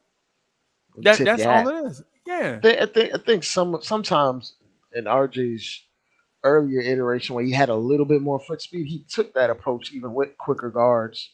Right. Where he would fall back, and if they got anywhere between the 18, 15 feet away, he'll go out there and put his forearm on them, like exert a little bit of physicality, but he couldn't really dance with someone 23 feet away from the rim. No. Nobody can. Nobody can. Oh, no, nobody can. No, because I saw even Kyrie do that to Andre Iguodala, who was a pretty good defender. Right. And long. Right. Kyrie, man. Made that man look silly in that. Kyrie put that man in a blender, bro. It don't matter, man. I saw Isaiah Thomas do Scottie Pippen so dirty one time. This is like 90. I'm talking about in the peak Scottie Pippen years, like right before Scottie was like a top 20 player all time, right? I saw Isaiah Thomas back Scottie. He was offended. Phil Jackson whistled, Scottie! And Scottie walked out there on Isaiah. And Isaiah was like, Scottie Pippen? I'm finna roast him right now. And put that crossover on him. It was over. Bro, it sounded like Speed Racer. Well, I can't say Speed Racer because I gotta remember that everybody wasn't alive for Speed Racer. But I can recall Speed Racer, even though it was old. It was old for y'all. It was new for me at that point. Okay. So while using the diaper, you like the Speed Racer. Got you. Speed Racer was that joint. But you could, man, Isaiah took that, man. And Isaiah didn't really cross him over. Isaiah just dribbled and just took off by him by a blur. Like Scottie fouled him at the rim, but both of them laughed like, yo. Scottie like, you almost got me, bro. You know what I'm saying? And Isaiah like, ooh, you lucky. You know what I'm saying? But yeah. So my thing is with the guys like RJ and Grimes and Quickly and Josh Hart and DiVincenzo, who I think right now is the best defender of all that group that I just mentioned. Who? Because of DiVincenzo? Yeah. Okay. I'm gonna say DiVincenzo is the best out of all that group because DiVincenzo can guard multiple positions and IQ can guard ones and twos. And right now Grimes is, and I'm talking about right now at this moment. I'm not talking about once we get into the season and he applies what he learned in the offseason and all of that stuff. What I'm saying is I know Grimes will be better defensively than all of them. Is what I'm getting at. Right now, though, I just want to give credit where it's due. You know what I'm saying? DiVincenzo can guard ones, twos, threes at a high level. Even when Dre and I looked at one Saturday, Dre and I looked at the defensive rankings per position, and I saw when he said Dante DiVincenzo was 11 and Josh Hart was 78. I was like, no. Because people would assume that Josh Hart would be the better defender out of all of them. Mm. So at a certain level, elite defensive, like being an elite defender, it's a mental aspect as well. Yeah. Josh Hart tried. I don't think there's very many players in the league that try harder than Josh Hart. Right. I do know for a fact there are a lot of players that are smarter than Josh Hart. Yeah. So, that's not an indictment on Josh Hart. It's just some players are smarter than others. They work smarter, not harder. Yeah. Josh Hart sometimes Josh Hart, I swear, make me want to just go run out in traffic sometimes, bro. Bro, why are you switching on to Joel Embiid, bro? You got Mitch in the corner on George Niang because you want to guard Embiid. Josh Hart reminds me of like the tropes in like movies where it's like one guy that thinks he can stop the bad guy. Yeah. He's like, he's gonna be the vigilante, and I'm gonna stop the Joker, and then the Joker just slices you in half or something, and then moves on with his day. And the Joker just does what the Joker does, right? And then you look back on it. Oh my God! I'm thinking about. I'm sorry. I was thinking about when you said that. It just made me think of Guardians of the Galaxy. The first one. What's the dude's name? Kept calling out the villain. Drax. Yeah. Drax. Oh my God. Yeah. I was watching that last night. It's like sometimes you gotta know what battles you gotta pick. You can pick. Like, come on, bro. Come on, bro. I mean, so my thing is with Josh Hart, and it's bad then during the season to watch it. As you get further away from the season, you kind of learn to admire it because you don't have any more of it. So there's no more of the craziness coming down the pipeline. So when you look back on it finally, like he took on the challenge. Yeah, but the villain, it's like in the scary movies. Like one guy wants to stick up to Jason, and Jason just knocks their head off and goes about it. Right. Or anybody that watched any Star Wars movies, like all the cats that ran up on Darth Vader. Oh my God! All of them felt like they were just gonna. Oh, that's Darth Vader. Get out my way! Get out my way! Yeah. Move. You know, part of his lightsaber. He's like, yeah. So yeah, man. So I get it with Josh Hart. I know Josh Hart will never be an NBA shooting guard. I understand that. I'm coming to grips with that, right? My thing though ultimately is sometimes we just gotta make smart decisions, man. We just gotta. I think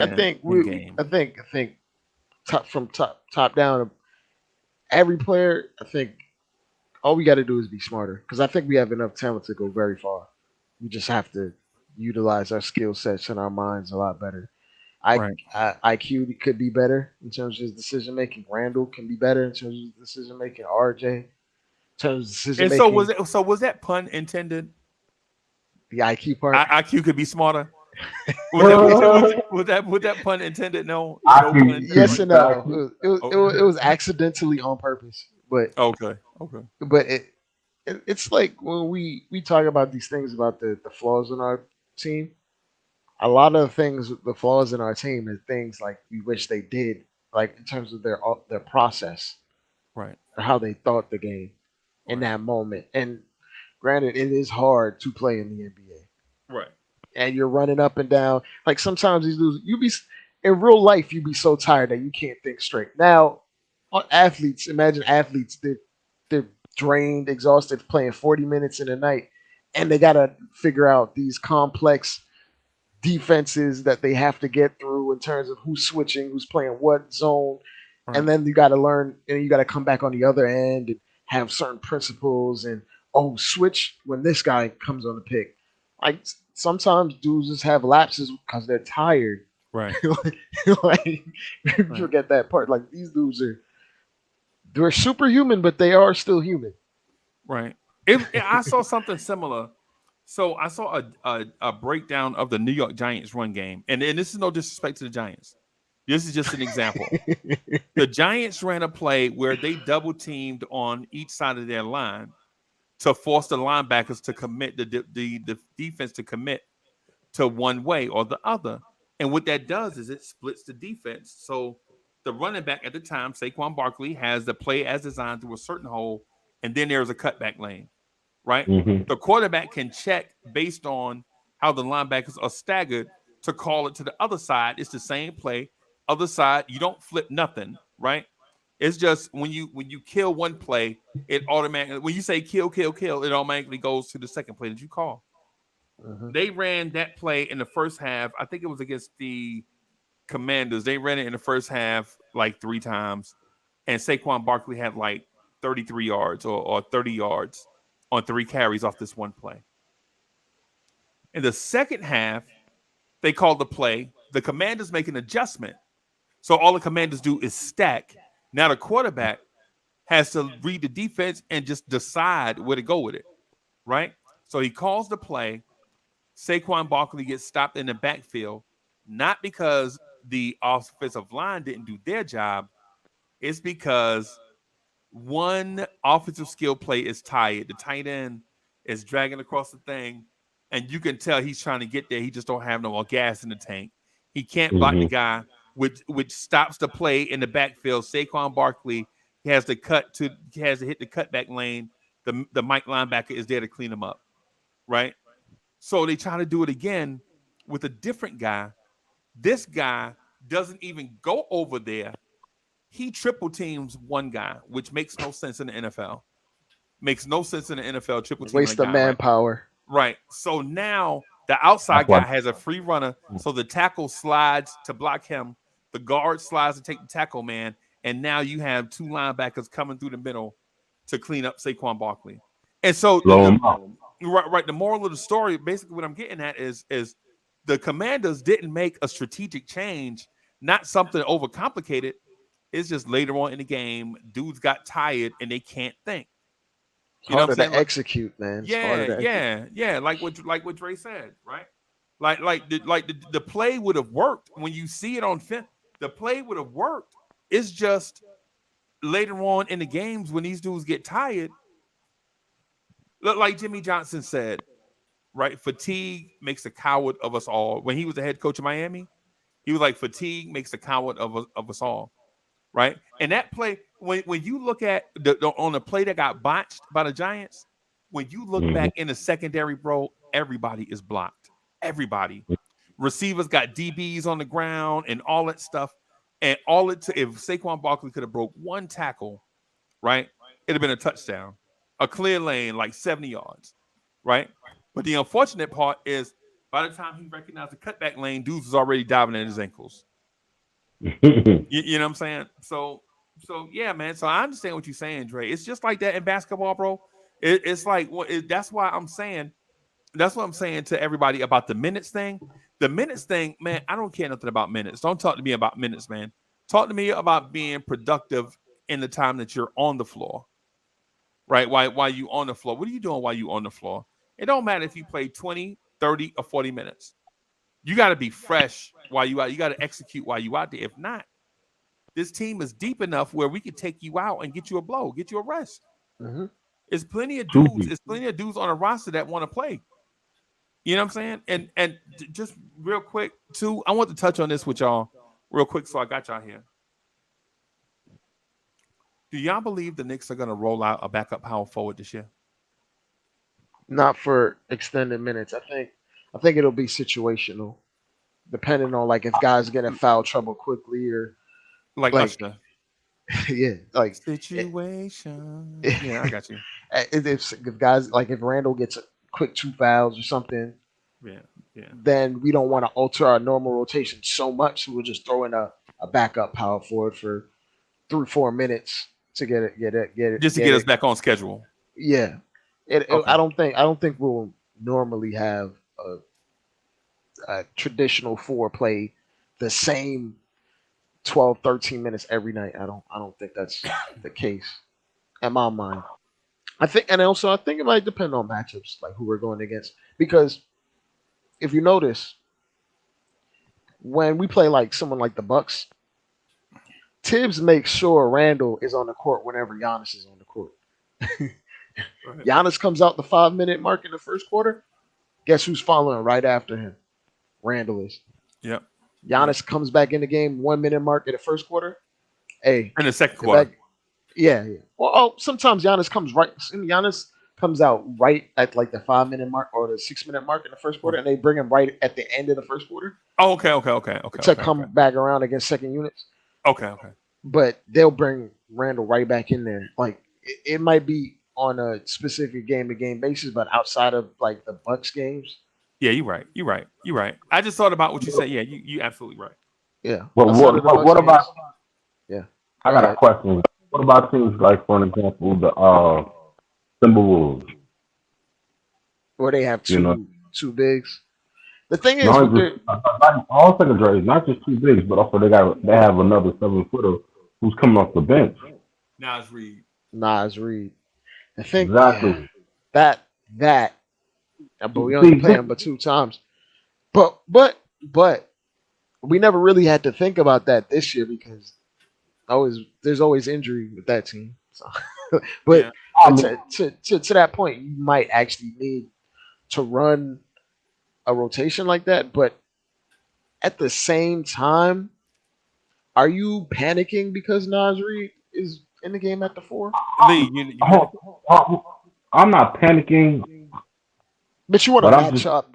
I'm thinking conventionally. Maybe my thoughts are old school. Where I feel like you should match up best on best.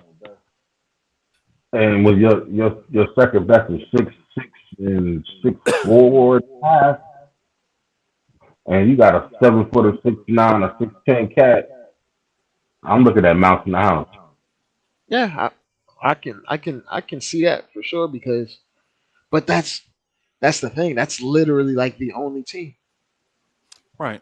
I'm thinking about it. Is it because every other team, to be absolutely honest, we would love if we had like a backup 4 that was really like a 3 that could guard 1 through 4 and was like 6'8", 6'9". You mean like if we had a Cam Johnson, bro? Oh. If we had ideally, a Cam Johnson, you would want one of those. Yeah.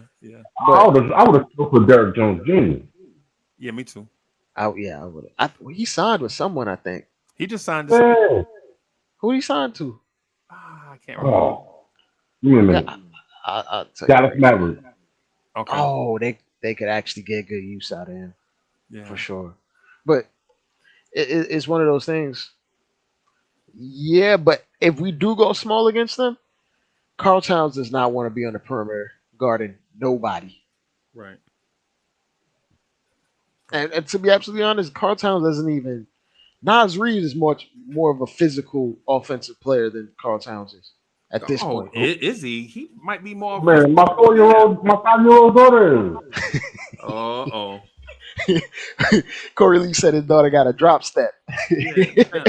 A mean drop step. She tough. She get that from them Lees.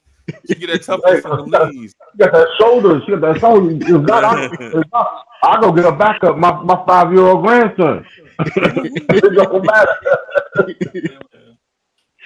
But it's like when we talk about Karl Towns, I think their whole rotation. I guess it's dependent on how they run their rotation. But like honest to God, I wouldn't panic in terms of changing what we do. If it works for us, like say for instance, we run in this rotation with Josh. The word you just said, Dre. I hate to cut you off. It's the biggest word you just said. If now this is a gambling word, but I'm gonna back up and look. I digress. Say if we run this rotation with Josh Hart or RJ at the 4, and we're playing at a high level, which I think we can, and we run into the Minnesota Timberwolves in like January for our first game. You think we're gonna change it up because Karl Towns is at the 4? No, we ain't. Man, come on, man. Look who's our head coach, bro. Some Knicks might not even be playing. We don't care. Regular season, that might be a game RJ Barrett sit out. We don't know. You know what I'm saying? But Drake said something earlier in the summer, and I think it's another excellent point by the I Know Basketball Man, right? Oh, just real quick too, while it's on my mind.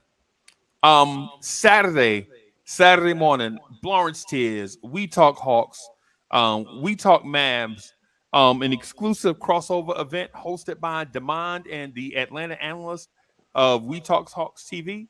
So we'll be featured guests. We'll be simulcasting to this channel here, along with King Kai. So it's going to be myself, Dre, King Kai, Rel, Demand, and the Atlanta analyst, and we are going to be talking about the NBA.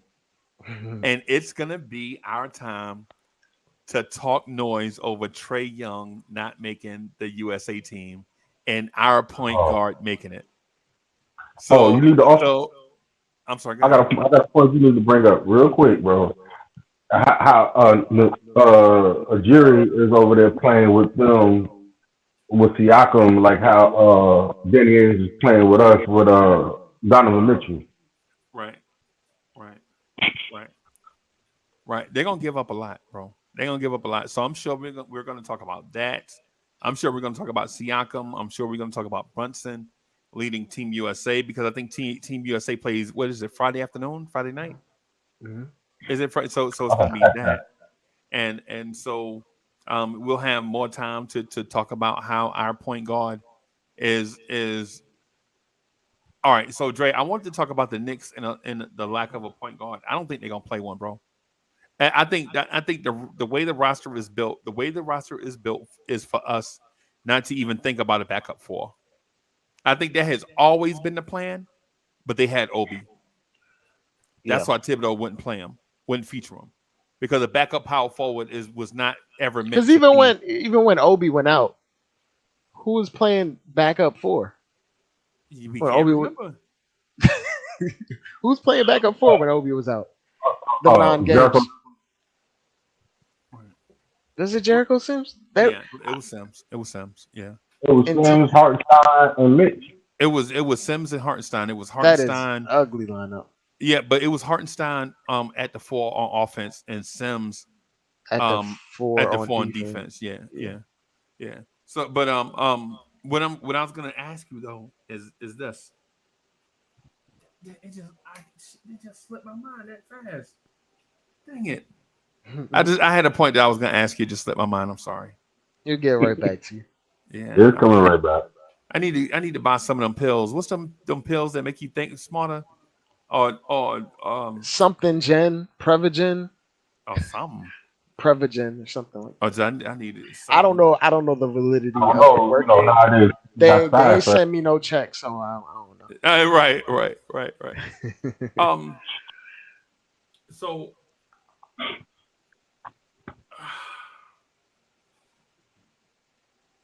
my thing is this, right? There are a lot of good backcourts in the Eastern Conference, right?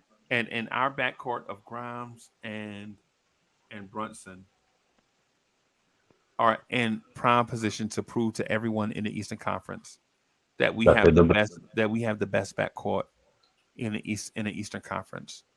Do you see a scenario where Grimes breaks out enough to challenge the other backcourts in the Eastern Conference? I gotta think about who are the other backcourts. Okay, there's DeJounte and Trey. Yeah, that's one. Darius and Spider. Oh, that's a nice bona fide too. Right. I don't know if it's well. It would. Yeah, I was gonna say. That's a touchy subject over there. Yeah, he gonna get his money, bro. They gonna pay him. Who? They can't. Well, they can't. They literally can't extend him. Not yet, because he opted in. He can't get extended until next summer. From a Hardy? Yeah, because the CBA is president when you lock in. You can't.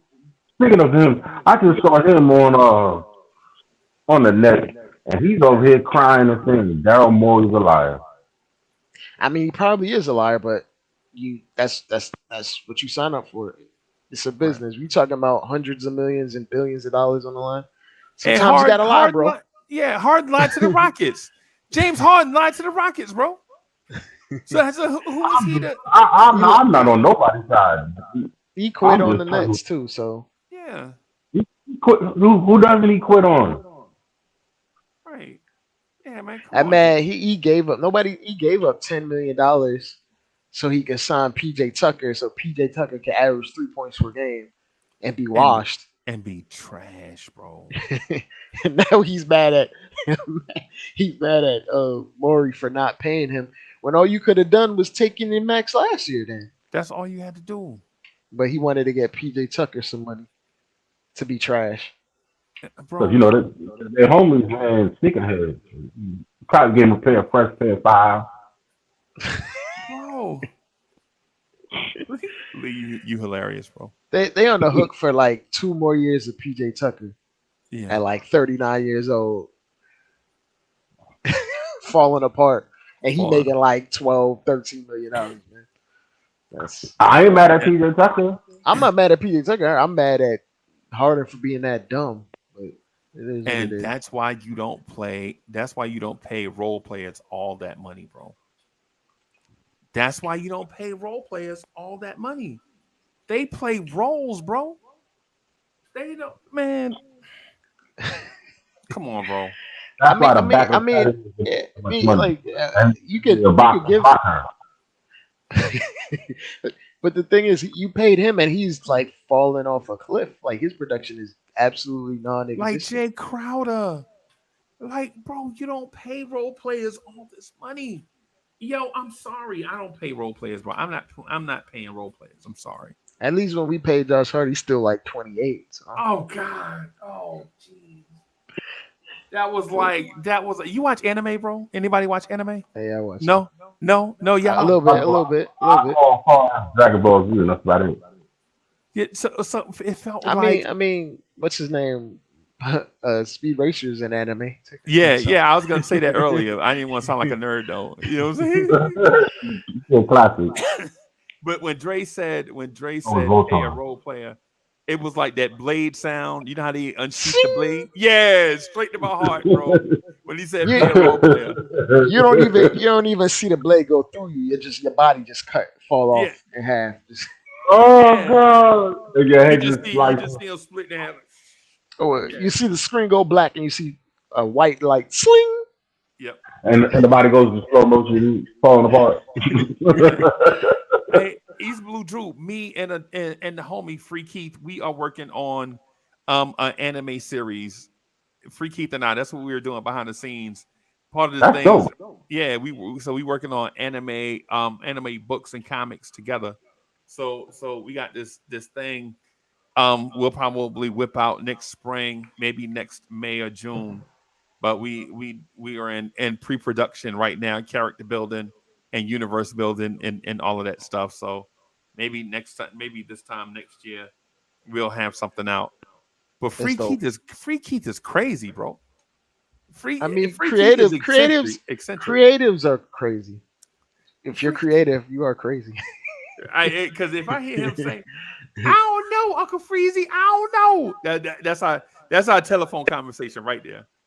I don't know. I'm like, come on, Harlem. I'm best of it. I can't wait to see these two get back together. Yeah, man. Him and GI is me. Yeah, so he and I are working on character building. I have a certain type archetype in mind, and he has a complete opposite. And my feeling is one is going to be the antagonist, and the other is going to be the hero. Right. And so it may we don't know yet. So he has So y'all just do the story of Harder? I'm sorry?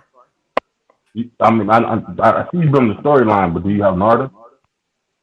No. We ain't got that far yet. My son, he's pretty good as far as Japan anime. Like anime, like developing characters. When I go back to the house, I'm gonna just show you some of his artwork. Okay. He's gonna bug out. You're gonna be like, what? This is him free-handed it himself. You can be like, what? But it's like his attention span is he's all over the place. So but he's very talented. Right, right. No doubt, no doubt, man. It's one of them things. It's so far away. We got so many things that we working on right now behind the scenes, like with stuff.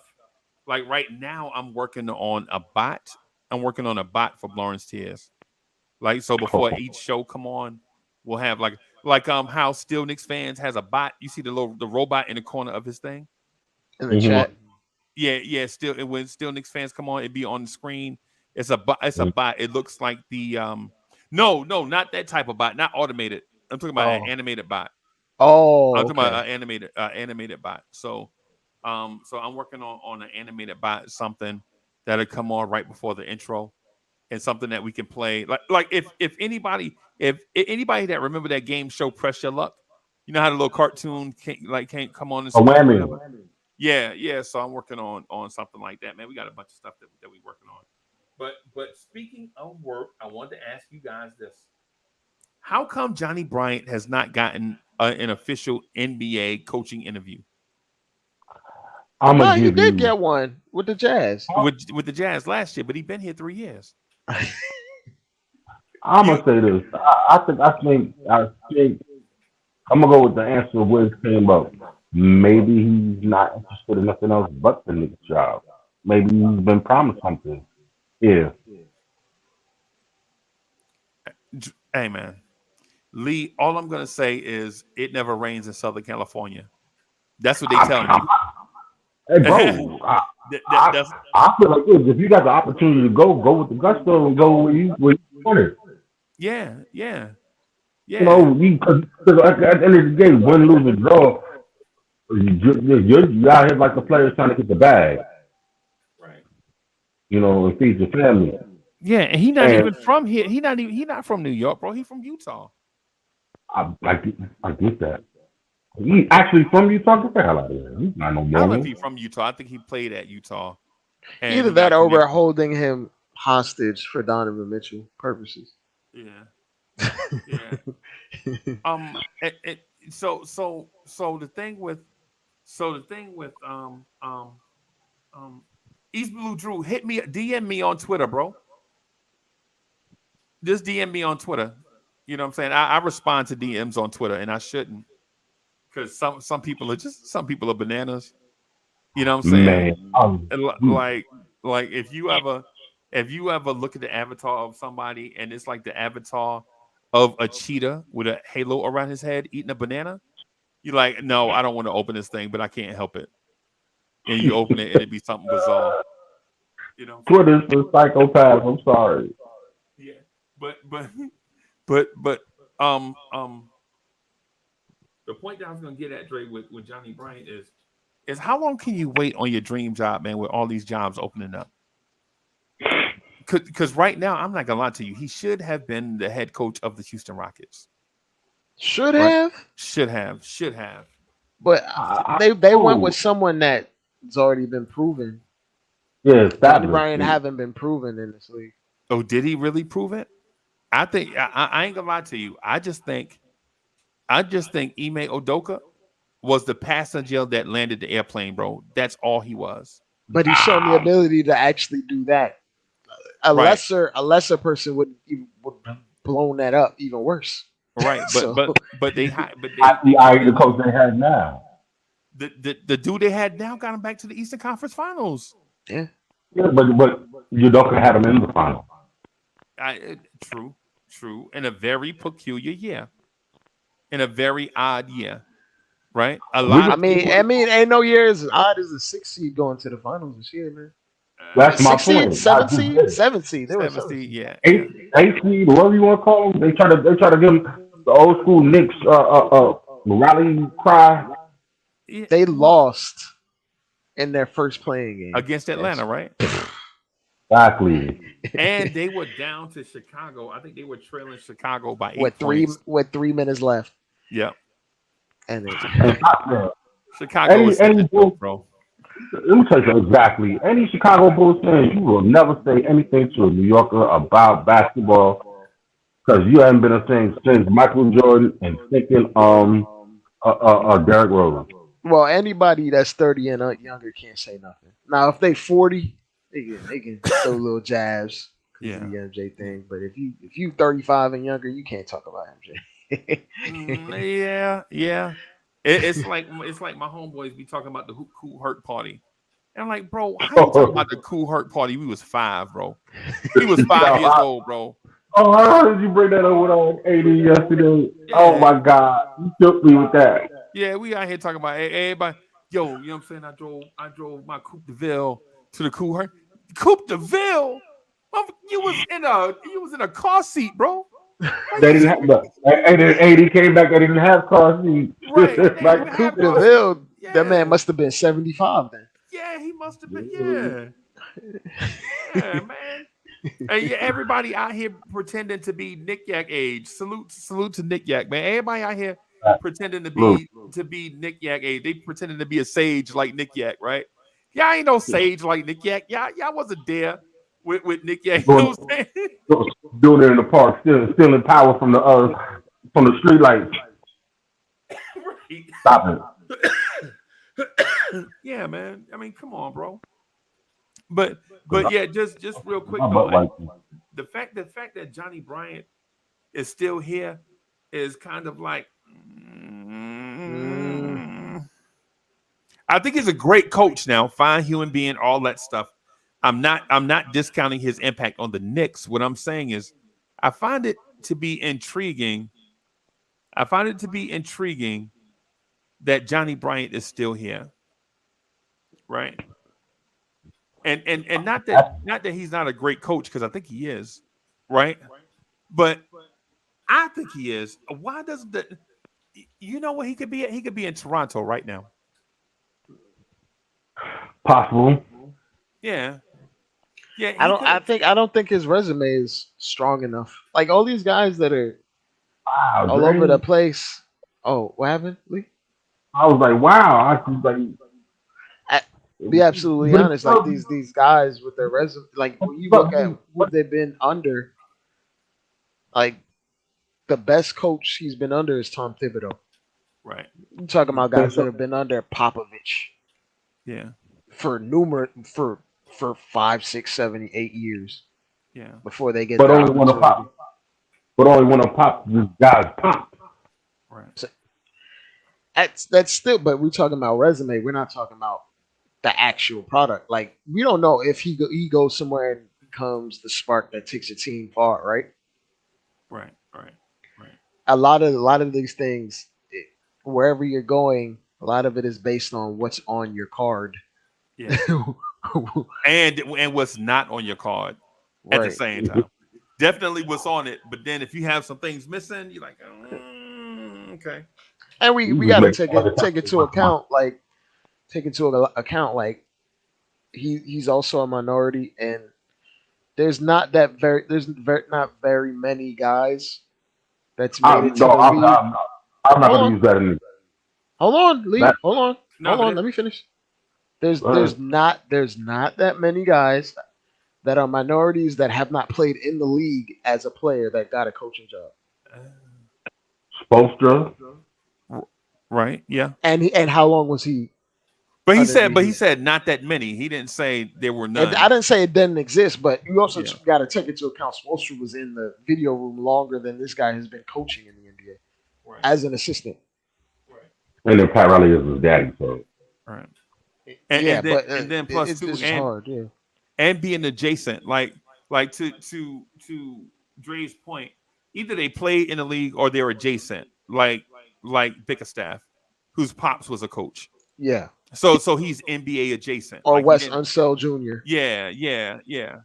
Those guys. He got a raw deal too, by the way. I was gonna say, like, the only guy I could think of is the Orlando Magic. Not Unseld Jr. I'm sorry, Paul. Steven Silas got a Steven Silas got a raw deal. But like the only guy I could think of that has like a similar background is the Orlando Magic coach, because he didn't play in the league, but he's been coaching at multiple levels for like 16, 17 years. Yeah, and before people he got swear his by crack. him. These people, they swear by Luca. Right, I bet you Luca right now would trade Jason Kidd for him right now. Luca would trade him for a heartbeat. Right. So Right. it's hard. Like, remember, there are only 30 of these jobs. Yep. There's Gonna be only 32? 30. Yeah, Yeah. it's gonna add, but still 32 of like this is one of the most competitive industries Yeah. in America. Period. Oh, That and being a head coach in the NFL or being like a oh, kicker well, in the definitely. NFL. Oh, minority coaches. Yeah. Yeah, And, so- and then the NFL, just real quick, man. I was just gonna say, in the NFL, just real quick, man. In the NFL though, you can still make a living. You could be a rock star in the NFL as a coordinator. Like For if sure. you're a great coordinator, But there's nepotism so bad over there, but even yeah, I worse was than gonna the say NBA. the old boys club, and so shout out to Harry Carson, who at one time was the chair or president of the Fritz Pollard coaching something for the NFL. Mr. Harry, if you watching, I'm sorry if I can't get the name right, but he is over that, and what that does is it helps organizations give a fair shot to everyone, right? Just to everyone, and give everybody a fair shot, right? But a lot of cats don't know who Fritz Pollard is. Nah, and so they're trying to bring some awareness to stuff like certain guys are not head coaching material, even though they're great coaches. Like for Eric Bieniemy, right? Eric Bieniemy is an excellent coach, but I think certain things in his past kind of eliminate, because when you're the coach of an NFL team, you're basically the face of a franchise. And you got it. Yeah, you're damn near a politician. Yeah, and you can't have skeletons. You can't have skeletons in your You closet. got to be spot. Come on. Squeaky Stop clean. it, because I mean, look how many chances this dude got until he got exposed. Who? The former Raider head coach. What's his name? I know who you're talking about. Gruden. Yeah, but we can't just say Gruden like that. Gruden came from, man, that coaching tree that Gruden came from, where he was like the assistant quarterbacks coach to Steve Mariucci, who was a quarterbacks coach to what's my man name that used to coach the 49ers? Not Walsh, the other guy. The dude took over after Walsh that took the Carolina job. I know exactly what you're talking about. I see sunglasses. Yeah, Seifert, George Yeah, Seifert. Seifert. Yeah, and so then the dude that took the Green Bay job, what's his name? The dude that took the Green Bay job, he coached Brett Favre for all those LaFleur? years. Oh no. No. I know you're talking about Gruden. I mean, Holmgren. Holmgren. So you got Holmgren and Seifert and Mariucci and Gruden, and it's another guy I cannot remember. I always forget the guy's name. I think he wound up somewhere. I forgot where he wound up at. You talking about the what's his name? The Vikings. No, he was the offensive coordinator under Holmgren in Green Bay. He was the offensive coordinator for Holmgren in Green Bay. I forget his name. When Holmgren went to Green Bay, what's the name? Went to Carolina, and Gruden and Mariucci and somebody else went to golly, I forgot. I forgot. I forgot my man name. But anyway, when you have all those people vouching for Gruden along the way, that's why Gruden got those couple of shots that he got, man. It's not because you said, but Dre just said the key word, nepotism. So yeah, that's just and I feel like, and when it comes to the NFL, until you get a majority black owner, you will never see a black coach. We're gonna be stuck looking at my man in Pittsburgh. Tomlin. And God bless this. Tomlin. And God bless the family that owns the Pittsburgh Steelers because they're great with loyalty. The Rooney. Yeah. Shout out to them. They value stability over everything. Yeah. Exactly. And I was gonna say, we need to start seeing if this man Tomlin gets a coaching tree. He's been in the league long enough. He needs to have guys that came through his organization, his program, and get jobs elsewhere. Yeah. That's not gonna happen. He's a great human being too, bro.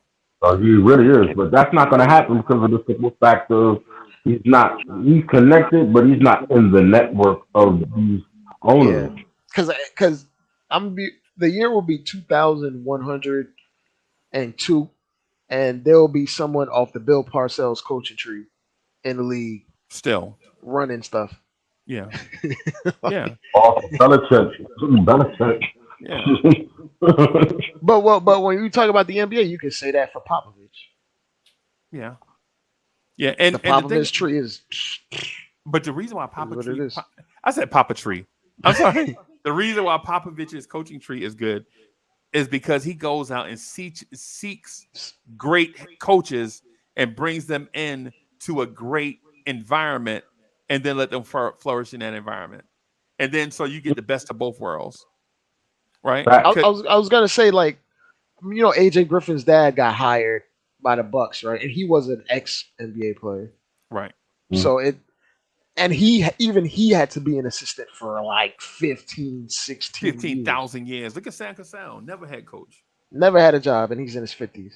Right. But there are others that did get that shot. Others did get that shot, and they were trash. Look at Keith Smart. Keith Smart was trash. There was others that got shots, bro, like Lionel Hollins. Lionel Hollins used to play for Portland. Lionel Hollins, Lionel Hollins from back in the day was dude. I'll give you another example of guys from the Bob Hill. Yeah, Bob. Oh God.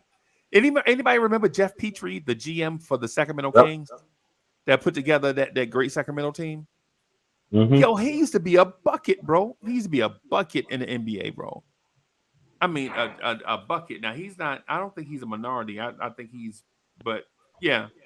But the point that I'm getting at though is I think it may be time for Johnny Bryant to test the waters. And so this summer is over, but I wouldn't be surprised to see him test the waters next summer. Yeah, that's plausible. Either he has to test the waters, or he'll never, because if he extends his, then hey, look, bro. Yeah. And you have to do it in a certain order too, Lee. You gotta let that man leave first and then extend Tibbs. Because if you extend Tibbs and then he leave, you know what it looked like? He got mad and left.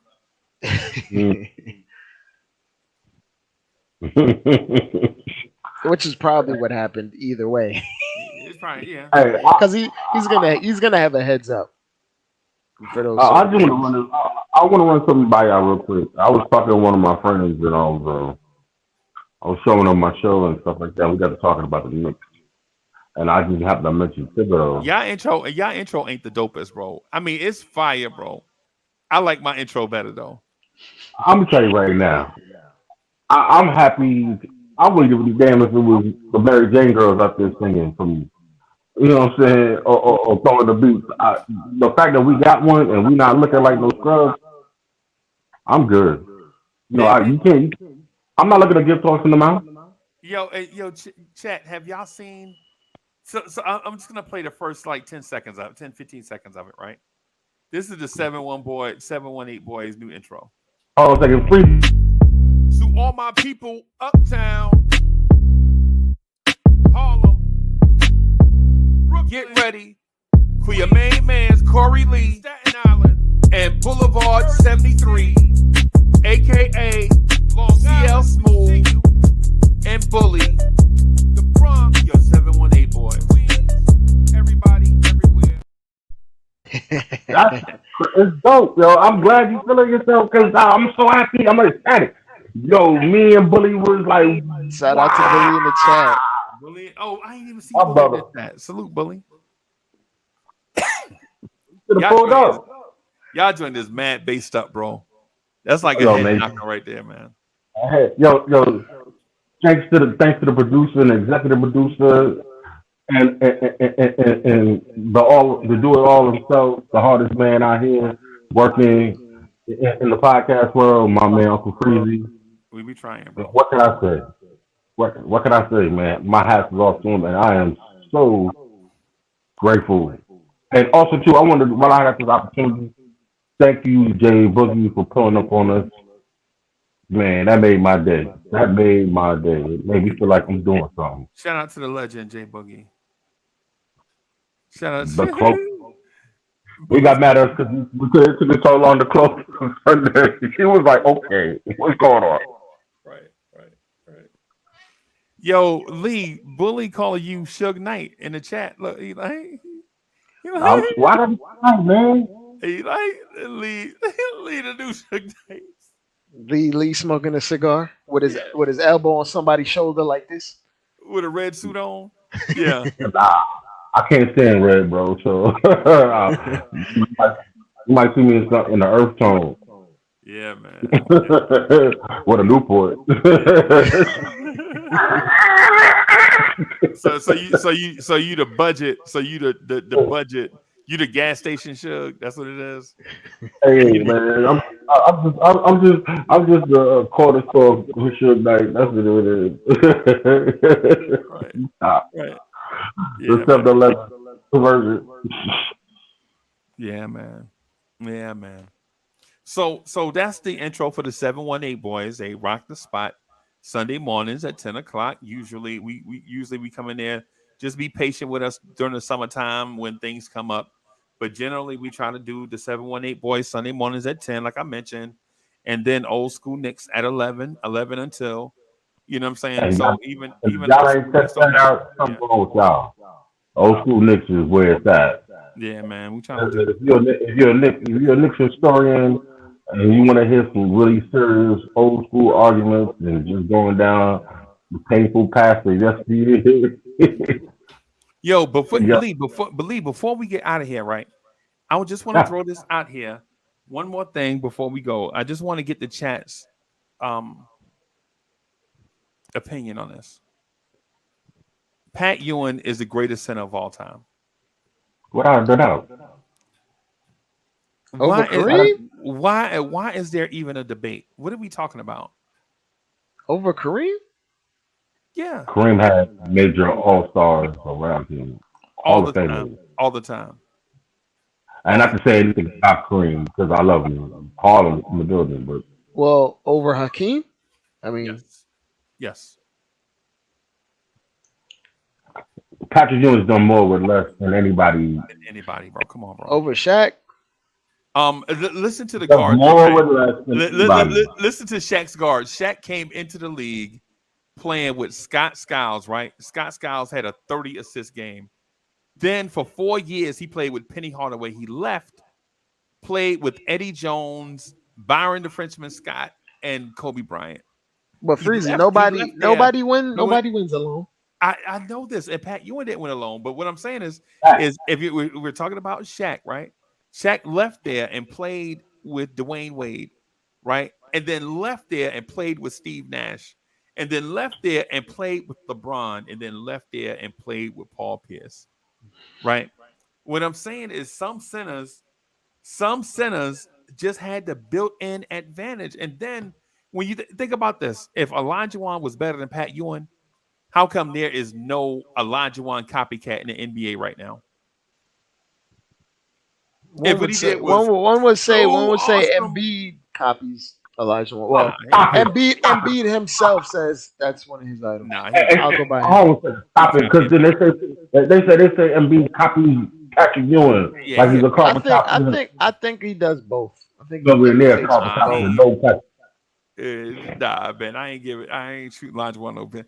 You know, not on that one. Not on that one, bro. Not on that one. Because if you're talking about low post moves, pump fakes, up and unders, you know what I'm saying? Andrew, round the and Embiid ain't. Well, I was gonna Well, you said center, not big man. Okay, so center. Yeah, we talking about okay. Because I was gonna say that I think maybe the most impressive title I've seen in my lifetime is Dirk, but he's not a center. Nah, he in the center. He's just a big. Nah. And neither is Tim Duncan, because if we're gonna put Tim Duncan in one category or the other, either a power forward or a center. He's right? he's the greatest power forward. To play. Right. Not center. And so think about today's NBA. Every player in today's NBA dreams of being what Patrick Ewing was in the 80s and the 90s, right? They want that face up. They want Patrick that face Ewing up would be a jumper. 3-point shooter. Well, he would have a 3-point shot in his bag. Yeah. Now, he wouldn't call him a 3-point shooter. You still have the post, the mid range. Who, Pat? Nah. Yeah. I'm gonna make y'all laugh, right? I think Pat would have Julius Randle's game at 7-1, except more efficient. And all the stuff that you see Randle do, I'm not lying. except more efficient, bro. Pat would be, instead of shooting 45% from the floor, Pat would be shooting 58% from the floor and 39% from three, and probably 82, 83, 84 from the free throw line. Well, I'll pose this question. Athleticism aside, because Pat is more athletic than this guy. Would you say there are similarities in Pat's game and Jokic? Yeah. As far as I'm gonna say this is gonna sound weird. I think Pat Ewing had better court vision than Jokic, but Jokic is a more accurate and daring passer than Pat Ewing. If that makes sense. Like for instance, I think I think Chad Pennington had probably the best quarterback vision of anybody of his era, right? He just didn't have the arm to do what the elite guys did. But he can recognize, manipulate a defense, do all that stuff. He just didn't have the noodle to get it there. You know what I'm saying? It's like if you remember Brian Sipe. You remember Brian Sipe and the Cardiac Kids? Mm-hmm. Man, Brian Sipe in the fourth quarter, if they down, he would pick your defense apart. I don't care if it's the Bears, the Eagles, the Saints, the Giants, the Redskins with Manley and Dexter Mann and Darryl Green. It didn't matter, bro. He would pick your defense apart, right? He just didn't have the arm to stay doing it for long. And that's what the thing is. That's the thing. The difference between Pat and Jokic. Pat could read a floor like nobody's business, but he wasn't. He was a great passer, but Jokic is probably the Jokic. Yes, I think Jokic has dexterity because he could pass with either hand and little funky angles. And But what he lacked in athleticism, he mixed up in other much more dexterity. Other areas. Yeah. Dexterity and anticipation and stuff like that. And he is and Jokic is a daring passer like Steve Nash, where Stockton may have had better court vision than Nash, right? Better fundamentals. And fundamentals, Steve Nash would skip that bounce pass between people, and you're like, oh, and then Amari would get it and just yam, and people would be so excited about the dunk that they forget the pass to the pass. Yeah. You would skip it across the court where English hit him right in the pocket, in stride. Right in the pocket, bro. That's what I'm saying about Jokic. I'm not saying that Pat is a better passer than Jokic. What I'm saying is Pat read the floor better, but man, and Jokic the physical ability Jokic has, right? And I'm talking about A++ versus A+. I'm not talking about A+ versus C-. I ain't talking. That's not. Jokic is probably the best passing big man, or the best. He's the best passing big man ever. But he's in a group with Pat Ewing and Bill Walton. That's it. Right? Pat could do it. Pat hit Elijah Wan with a crossover and dunked on Otis Thorpe. And the reason why Elijah Wan didn't get posterized, because Elijah Wan saw the dunk coming and stopped. Ole. Yeah, he's like, oh, oops, my bad. I didn't know. Otis Thorpe over there. Sick. Yeah, I'm telling you, bro. Pat, I'm taking Pat over Wilt Chamberlain. I'm taking Pat over Bill Russell. I'm taking Pat over Dwight Howard, Willis Reed, Any of the centers, David Robinson. I'm taking Pat over any of them guys, bro. Pat Ewing, and I'm not saying it just to sound like If Pat was Ewing. healthy in 99, you think we win for sure, right? No, No? we'll get boat race. When it's your time, it's your time, bro. When it's your time, think about. Okay, so you're saying if Pat Ewing was healthy, Pat Ewing would have stopped the Spurs dynasty from happening? From starting, then I don't think stopping it, but for starting, then, like it would have started in 01. You got David Robinson was a David Robinson in 99. He was washed up, man. No, but Coming washed. Okay, so if David Robinson was washed up, and Or Pat becoming Ewing is washed. 2 years, and Pat Ewing is 2 years older than what was Pat? Fair. Remember, and he probably had less mileage on his legs because he had to go to the military or something. Military stopped for a bit. Right. Yeah. That's what I'm saying. It's not a knock on Pat, bro. Everybody gets old, bro. Michael Jordan got old. Magic Johnson got old. David L takes Reed over Pat. Nah, bro. No. Nah, man. I'm not. Even though rest in heaven, Willis Reed. Nah, I ain't. No. There's no scenario where Willis Reed is a better center than Pat. And I love Willis Reed, by the way. I love Willis Reed. But here's my thing. Who in the NBA now plays like Willis Reed? Our current power forward. Julius? As far as mid range, knocking down open shot, clearly.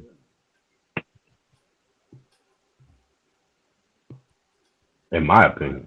I'm gonna say this. I can name 3 or 2 centers right off rip that play like Pat Ewing.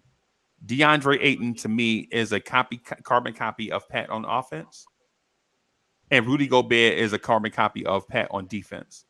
Right. My only thing is there's a combination of both of those. Sometimes you get that from Joel Embiid, but you don't get it consistently. You get consistent. Yeah, you get consistent scoring. Right. But no, Pat Ewing was. Think about this. Yeah, I think Bill Russell was better than Pat Ewing. Bill Russell was on loaded teams in a smaller NBA. So and Lee, you know what Bill Russell shot from the floor? Sub 50. His like 48 or something like that. No, his percentage 43. His field goal percentage was the same as RJ Barrett 40, for a big man. 42, 43. Yeah. And people are like, well, he got a lot of rebounds. Of course he did because he missed a lot. Mm-hmm. He was getting his own rebounds. Bob Cousy shot under 40% for his career, so yeah. I mean, it's different eras. Yeah, I'm gonna put Pat in that category. I know Pat Ewing would never. If I had Pat Ewing on the show, right? If I had Pat Ewing on the show and told him he's the GOAT, Pat Ewing would be like, nah, man, I ain't. He'll be modest. Yeah. Then he'll start naming Georgetown centers. Yeah, it's nonsense to be modest. And he's better than all of them. Yeah. Put together. Pat, I'll say this jokingly, when God made Pat, he went outside to take a break. You know what I'm saying? Mm-hmm. Ain't no more coming after Pat. You know what I'm That's saying? why we never had a number 1 draft pick since then. Yeah. They owe us about 5 of them. Yeah. Yeah. I mean, I ain't gonna lie to you. I think that the Pat Ewing thing, I know I pushed this narrative, but I think excuse me. I think there is something to be said about Pat Ewing's greatness and us as Knicks fans pushing that and supporting Pat in you know what I'm saying, in a way that he gets more attention nationally. Like before Pat, there were centers that did certain things good, and then Pat came along and did everything good and at a high level. And between 1987 and 1993, I think Pat Ewing was the 3rd or 4th best player in the NBA, somewhere between 2, 3, and 4. You know what I'm saying? Pat Ewing was the best player in the NBA. Yeah. Understatement. The only reason why I don't say 1 is because we know who the best player was. between 87 and 93. But there was a time you could flip a coin between him and Charles Barkley. The only reason why I don't put Dominique Wilkins up there is because basketball is played on two sides of the floor. You know what I'm saying? So I'm not saying that Dominique Wilkins didn't play defense. I'm saying that Dominique wasn't an effective, you know what I'm saying? Yeah. Dominique Wilkins allowed his athleticism control his career. Yeah. And when he lost that part of his game, he wasn't as effective as he should have, as he could have been if he'd have worked on other parts of his game, shooting, other things of that nature. That's one of the reasons why I'm nervous about Lee. That's one of the reasons why I'm nervous about getting Joel Embiid. I don't want him. Joel Embiid's about to turn 30, right? Exactly. I don't want him. I think, to be honest with you, I see him ascending very quickly. Very quickly. If the opportunity is out there, I say you got to go for it. So, no.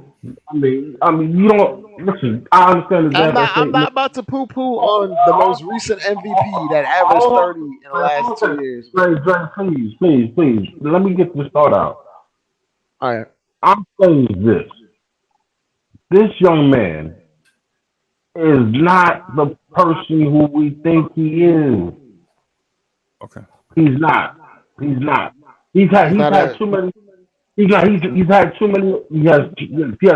had too much talent around him for so long for him not to have gone to the promised land at least once. And to be as great as a player as he's supposed to be, and I think this team was one of the weakest teams that he had, and they had to give him the MVP because he had to do so much. But as far as staying on the court, being healthy, and all that stuff like that, I just don't see him. And that'd be a waste of money, a waste of effort. It'd be a tragedy. That'd be like us getting what's my man from Detroit? We let Pat go and we took him, the power forward from not Detroit, Denver. I'll say this. I can give you like a laundry list of things the Sixers have done wrong since Joel Embiid has been there. Granted, there are certain things that are within the control of Joel Embiid, but there's a ton of things that they did absolutely wrong. Like, they traded a 21-year-old all-star point guard to tank Drew Holiday. Yeah. They drafted two players who didn't play in 2014. They drafted a third straight center in 2015. They hired the advisor's son to run the team. Yeah. The number one pick loses the ability to shoot a basketball, Ben Simmons. Yeah. GM's trash star player on Twitter with burner accounts. Then they hired a new GM with no experience, Elton Brand. Right. They traded Jimmy Butler, which then they before that, they maxed Tobias Harris. Then they traded Jimmy Butler. And then maxed Al Horford. Then they fired a coach, then hired a new coach, and hired a new GM. Then Ben Simmons acts out. Then they get investigated for tampering, and then Harden acts out. Like, those are so many things that's going wrong that have nothing to do with Joel Embiid. Right. Hold on, but that took up all the prime years of his career where they could have really did something. And the first 2-3 years of his career, he was just hurt. He was injured. Drinking Shirley. Yeah, but I don't want nobody on the back burner of their career as far as a center. No. Well, but there's only but so many years of Brunson's prime you have. Right. I get it. I hear your argument, but I'm not willing to roll the dice for that fool. Then who are you gonna roll the dice for then? If it ain't him, I'd rather I'd rather go out there and put on some shorts and try it. Right. But they gotta be 3X shorts. I like my shorts baggy, bro. I know Corey Lee Fowler real hard, man. Yeah, come down the lane, laying that wood. I'm gonna take a page. I'm gonna take a page out of Charles Oakley's book. and I'm the new enforcer. Yeah, yeah, She cut a check. I can live off of what's left.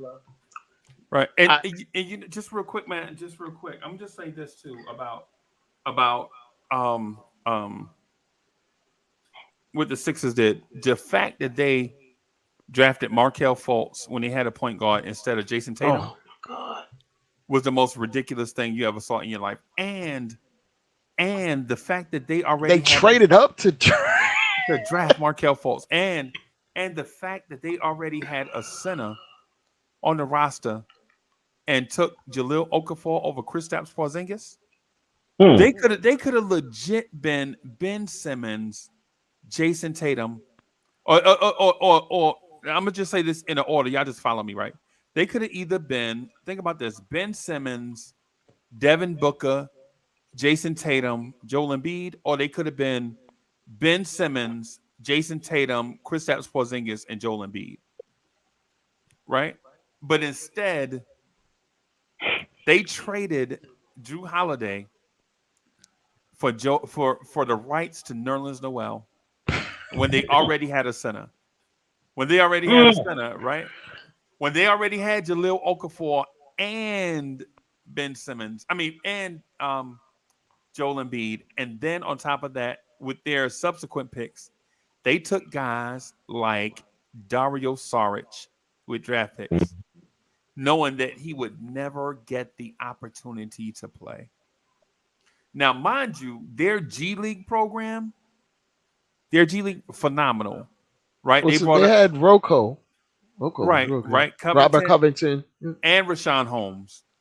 Mm-hmm. And Rashawn Holmes coming up through their G League system, their G League, the Delaware, whoever's.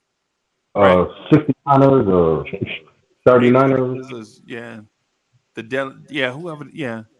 Yeah. So the thing is, I'm with Dre on that kinda. You know what I'm saying? The front office can ruin players, and it's a mindset. The Miami Heat would never tank. No, have done anything this egregious. If Jason Tatum was on the board, I'll tell you what Miami would have did, right?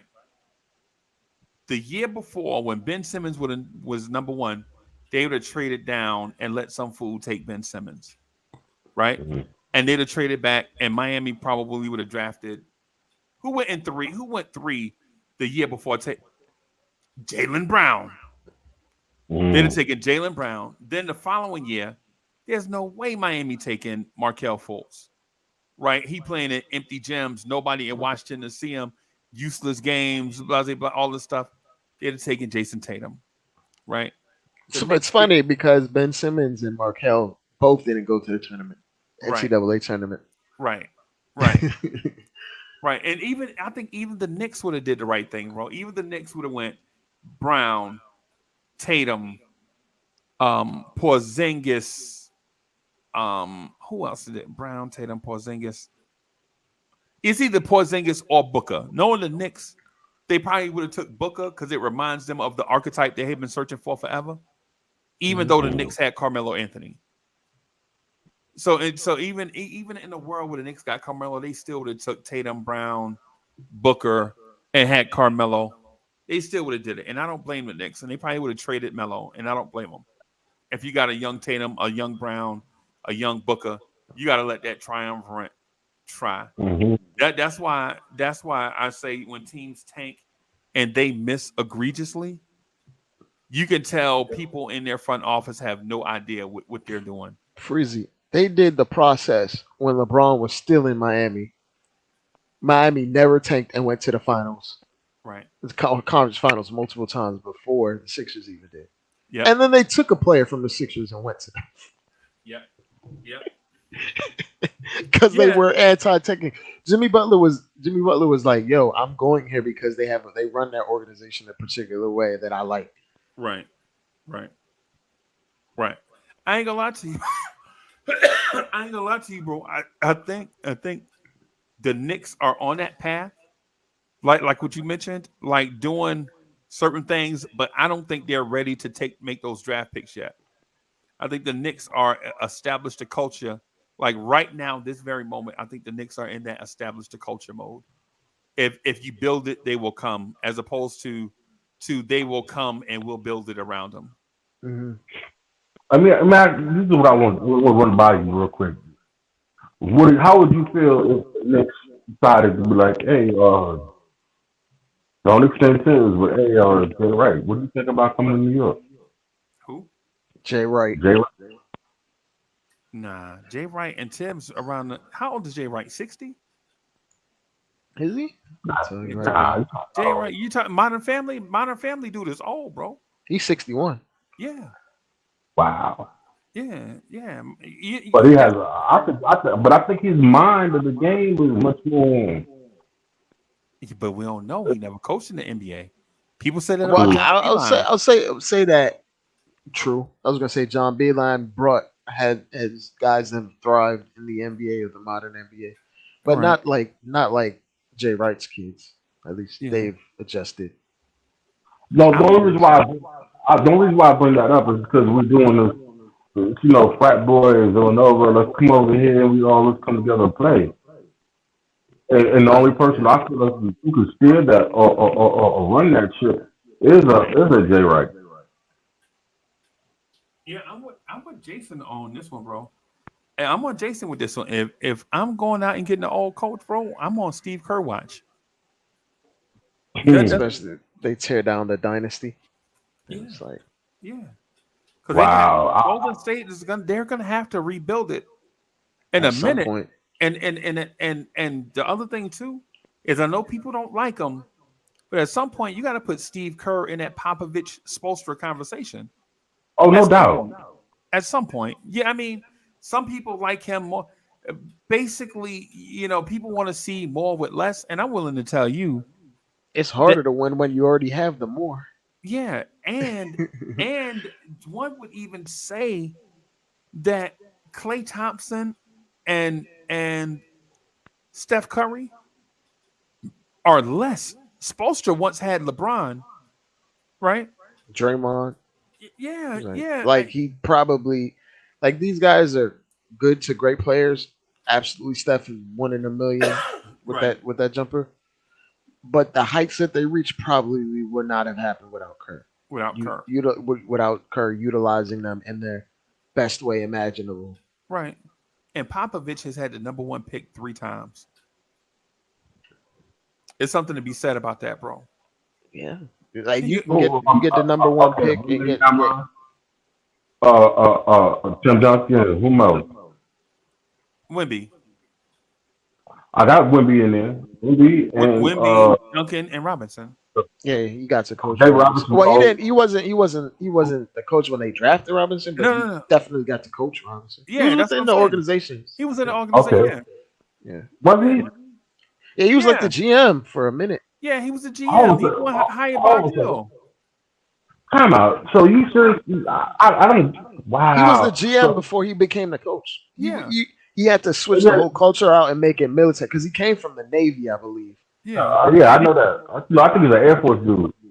Yeah, and then yeah.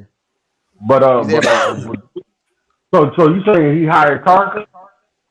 He hired Bob Hill. You remember they fired Larry Brown? Okay. Remember they had a chance to go to the NBA Finals, and Rod Strickland threw a bounce pass. It went out of bounds because Sean Elliott didn't cut out of the corner, so the ball went out of bounds. Rod Strickland threw a pass out of bounds. They lost. Right? I'm trying to figure out that whole era where you remember when the Tark brought in what's my man's name? Oh, taking on legend Rodman. No, Lloyd Daniels. Yeah. So I'm trying to figure out that era. Yeah. Because they had David Robinson. Huh? Yeah, they had David Robinson then. And that was the worst mistake they made. They hurry up and corrected the Jerry Tarkanian thing. Because Tarkanian is the one that messed up their culture, remember? There was an era of Tarkanian. Yeah, it was just a whole bunch of stuff. And they just cleaned house. They got rid of the coach. They gave dude one more try. He didn't do nothing. They hired Popovich was like, if I'm going to get fired, at least, you know what I'm saying, I'll coach. You know what I'm saying? And he coached, and then they messed around and turned it around. They got Duncan, and the rest is history. Yeah. Some of the luck of the boy, The Celtics got robbed, bro. The NBA actually. You listen, y'all know I'm a part-time conspiracy theorist, right? I'm just a part-time conspiracy theorist, right? So my thing is, when y'all remember when the Celtics had 3 picks and they were tanking, they were trying to tank for the 1, 2, and 3 pick. Y'all remember they had 3 picks. They had 3 picks in the top 4. And the NBA pushed all their picks out of the top 4 because everybody knew the Celtics were tanking. And the Celtics took Derek Anderson, Ron Mercer. The Celtics took Antoine Walker, Ron Mercer, and Chauncey Billups. Mm-hmm. And then halfway through Chauncey Billups' rookie year, they traded him to Toronto. And y'all remember that? That was the year the Celtics was supposed to have the number 1, the number 2, and I think the number 5 pick or something, the number 4 pick or something. If they were doing the balls, the ping pong balls. And the NBA saw that the Spurs needed energy. You know what I'm saying? They were still playing in Hemisphere Arena. You remember they were playing in a Coliseum and they had a curtain up behind the court? Y'all remember that? Mm-hmm. The old black and silver Spurs before it was like the green and pink, whatever, before that. It was the old black and silver Spurs. Talking about the George Gervin Spurs. No, the David Robinson Spurs was David Robinson and Ron Strickland and Sean Elliott and I think they had Terry Cummings. They had some, but anyway, Anyway, long story short, I think I'm on Steve Kerr watch, bro. I don't think Steve Kerr is gonna quit this year, but this is generally how organizations dissolve. What'll happen is eventually they're gonna lose a key player. They already lost one of their architects, and Bob Myers. You would expect their top assistant left. I expect their top assistant to leave again next year. This year it was Mike Brown. Next year it'll be Kenny Atkinson, who will probably leave and go take a head coaching job somewhere. And then I expect Steve Kerr to take a break for a season, then come back the following year. Yeah, and like, then the itch is back. I want to coach. Yeah, and then come back, and he'll probably come back and take the Knicks job, and be the team president and head coach, or GM and head coach, something like that. I can see some dynamic like that, or a Phil Jackson, Steve Kerr dynamic where Steve Kerr is the team president and Luke Walton is the head coach. No, not Luke Walton. And I know Luke Walton wasn't a good coach in Sacramento, but Sacramento was They had no talent, man. Yeah. It was Boogie and nobody else. And they kept trading when they traded their power forward, Jason Thompson. Yeah, you remember they traded Jason Thompson when that's traded a throwback power forward, like his archetype was. Yeah, but Kevin Willis. Yeah. Yo, but when they got rid of him, I was like, yeah, this is cue up the new edition. Is this the end? Is this the end, my friend? You know what I'm saying? So yeah, man. So with Luke, I can see the Knicks moving in that direction if things don't go. But with that said, I expect Jalen Brunson to be Steve Kerr's point guard if that happens. I expect Steve Kerr to do everything to keep Jalen Brunson because he got a man crush on Jalen Brunson. Yeah, and then too, every championship level organization wants a leader like Jalen Brunson at point guard for them. And for those that don't, you can merely look at the Dallas Mavericks right now. Right, they got a more talented player to take Jalen Brunson's spot, but was he as impactful as Jalen Brunson? No. You can best believe if Jalen Brunson was there, that team would not have had a top 10 pick. Guaranteed. If Jalen Brunson was there, the Dallas Mavericks might be your NBA champs. I know that's a stretch. But at the beginning of last season, who thought Denver was going to be the NBA champs? None of us did. I mean, even EG 14,000 was on here last summer, and he wasn't talking Denver Nuggets, and he wasn't talking no championship. He was talking Hartenstein, bro. Yeah, man, he gave us every Hartenstein stat in and broke it down. Oh my Well, god! he said Hartenstein was going to be competing for like an All-Star and MVP. That's why he's not. Even though he was productive first, he just wasn't. I don't think that. I don't remember him saying that part, bro. He did. Yeah, he did say that. He did. He Wow. said he was on the same trajectory as Jokic. As Jokic, yep. Mm. Yeah, it was crazy. Anyway, guys, let me get out of here, man, so I can get back to studying. What time is it? What time is it? 11:45? 1:45. Yep. 1:45. It's 1:45 in the morning, Lee. I thought it was like 11:45. Hey man, time flies when you're having fun. Time flies when you're talking Tom Thibodeau rotations. Blood flies. It's the same amount of time as the players on the court. 45 minutes and no time. Mm-hmm. You know it. All right, man. We'll be Knicks Yo, morning peace, drive and shout out in the to morning. Okay, Lee. Shout out to the chat, man. Thank y'all. And please pull up on us on Sunday mornings, man, if you get a chance. You know, and tell a friend.